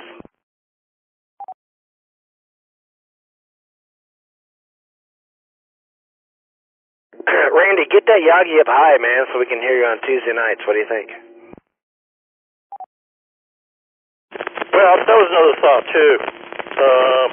But the one reason why I did do it up is I've got some HF coax here, but I don't have any, 2-meter coax here. So to get the Yagi out there, like, I need a little bit of stuff, and anyway, it's a whole other project. All right, man. Well, we're looking forward to it. If you and Kay can make it, you can make it. So make that happen, brother. We'd love to hear you on Tuesday nights. Over. Yeah, well, as it has been said, it shall be done. Sooner or later, maybe, kind of. KC3 Energy back to net out of control. All right, brother. Net out of control. I like it. KC3 Energy. Brother, have a great weekend, and we'll catch you later. Next on my list is Cody out from Fort Hood via Echo. That's KI5YLS. Looking so blue on the video. By the way, guys, don't forget you can join us on video if you go to the Discord video stream, and you'll see KI5YLS and his blue shirt and his blue wall and his blue headset and his blue eyes and his blue, he just looks blue. I think he's sad. Come check in with KI5YLS. Are you sad, Cody? What's going on? No, not sad. Actually in a very good mood because I haven't been able to hit the Thursday night net in a long time, so finally glad that I was able to get the night to come in and check in. But no, not sad. Just the shirt that I wore, need to get out of my work uniform that I just got home from, which was Domino's. Gotta love Domino's. Nah, it wasn't too bad. Not a whole lot's been going on with me. I'm either working or sleeping. I'm getting to make a lot of TikToks, and I set myself a schedule. I'm gonna let it reset. I set myself a schedule because I basically said that 2023 was going to be my year for creating content on like YouTube, Twitch, stuff like that. And so I set myself a 5 day a week schedule to where every week I'm at least uploading a couple videos, a couple live streams, and still having a couple days off just to like edit and stuff like that. So I know I've been blowing up the gaming channel with my live streams. I'm surprised nobody's getting annoyed by me. Other than that, I've just been trying to stick to that schedule. So there's always that. I'm gonna let it reset again. But other than that, making some TikTok videos that have surprisingly been doing good in views. I'm shocked by that. I have a good friend here who I used to work with at one of my old jobs. He was not able to hang out with me for my birthday, so him and I are going out to the country club that is here, the country bar that is here, and he's gonna buy me drinks and buy me shots and stuff like that. And we're probably gonna have a good time. I'm gonna go slow dance and line dance with a couple of females. So that's always fun. Other than that, not a whole lot really going on. Just glad to be able to be here after a couple weeks of not being able to tune in. That's it. Yeah, Roger, man. Well, sounds like you're getting it done, and man, I love me some Domino's, man. The wings, oof. Gotta get them naked and sauce on the side, a little buffalo, and the pizza's the way to go, man. I used to be a big time Papa John's fan, and Domino's used to be just trash pizza, but in the last few years they've definitely upped their game, and I've become a Domino's fan. The pasta is good, the wings are great, so right on, man. So save me some of those extra, side bonus food you get there as an employee, and I'll take that up. For those of you who don't know, he's my nephew, KI5YLS, so I'm going to get some free pizza from this dude. And man, glad to hear you're doing good, and you know, spend some of that time that you're doing making online content to study for the general class exam, because we got a testing session coming up, and it would be kind of cool if you got your general class license. We might just get you on some HF, maybe get you into that CWNet, and who knows what. We'd teach you a little Morse code.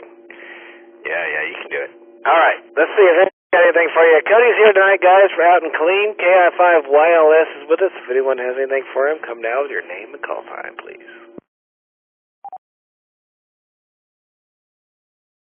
NLK, a little something. NAG. What's up, Cody?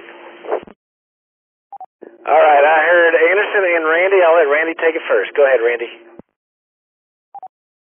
Good. Sorry, Anderson. I didn't hear a word, man. Hey, Cody, how you doing, man? Sounds like you're working on your project there, you know. I'm pretty excited for you, you know. People don't understand, like, how much work that really is, you know. It's not easy peasy, so, you know, perseverance is the key. And I heard Ray say something about maybe you might be getting a general license. That'd be really cool, too, because like I told you, next time you and I are out on field day, I got a pair of Yaesu 450 HF rigs here, man, and an antenna to go with them, and you're welcome to use them.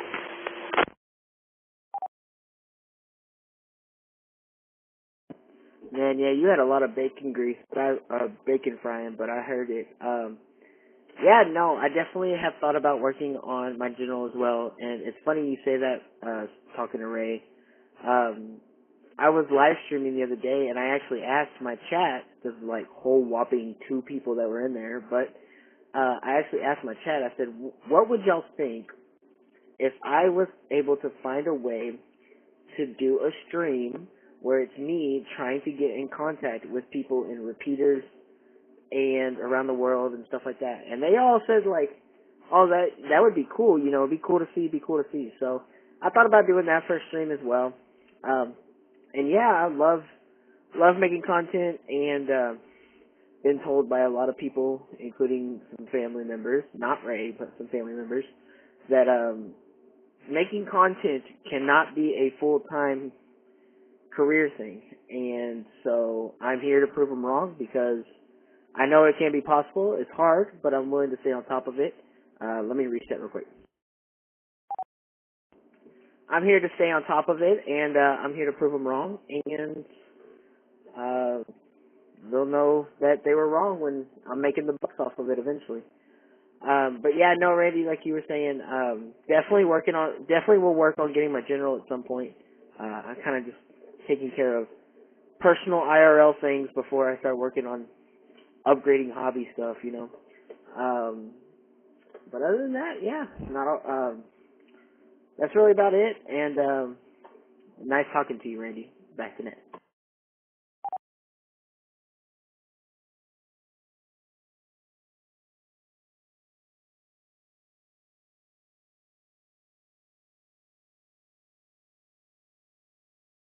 All right. Good stuff there. Anybody else have anything for, I know we had Anderson in there. Go ahead, Anderson.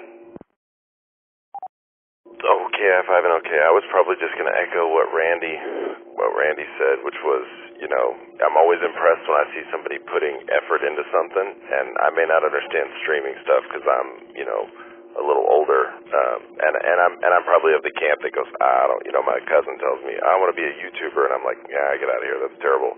But it doesn't matter. It doesn't matter what it is. If you put the effort to it, you'll do well. So I would say I'm proud of you for putting the effort to it and scheduling it, because if you do it, you can make it big. I know a guy who started off just casting bricks with extra concrete, and he owns this like whole plaster making business now, and it was just because he was like, you know what, I'm going to just do something every day. He was like, I'll do a little more. So if you start with 2 people on your stream, you get to 4, and you get to 6, you get to 8, it grows. Yeah, Anderson, I mean, that's why I get a little annoying in the gaming channel on Discord, because, you know, I always tell myself, because it's like every time I post a link in there, I'm like, I know they've got it's a bunch of more mature adults who probably know nothing about gaming, who could care less about live streaming, and probably will never come watch. But I know the very first time that I do not post my link, somebody will be interested in coming to watch. So then I'll lose someone. So that's why I always post it. And really, Rusty, really.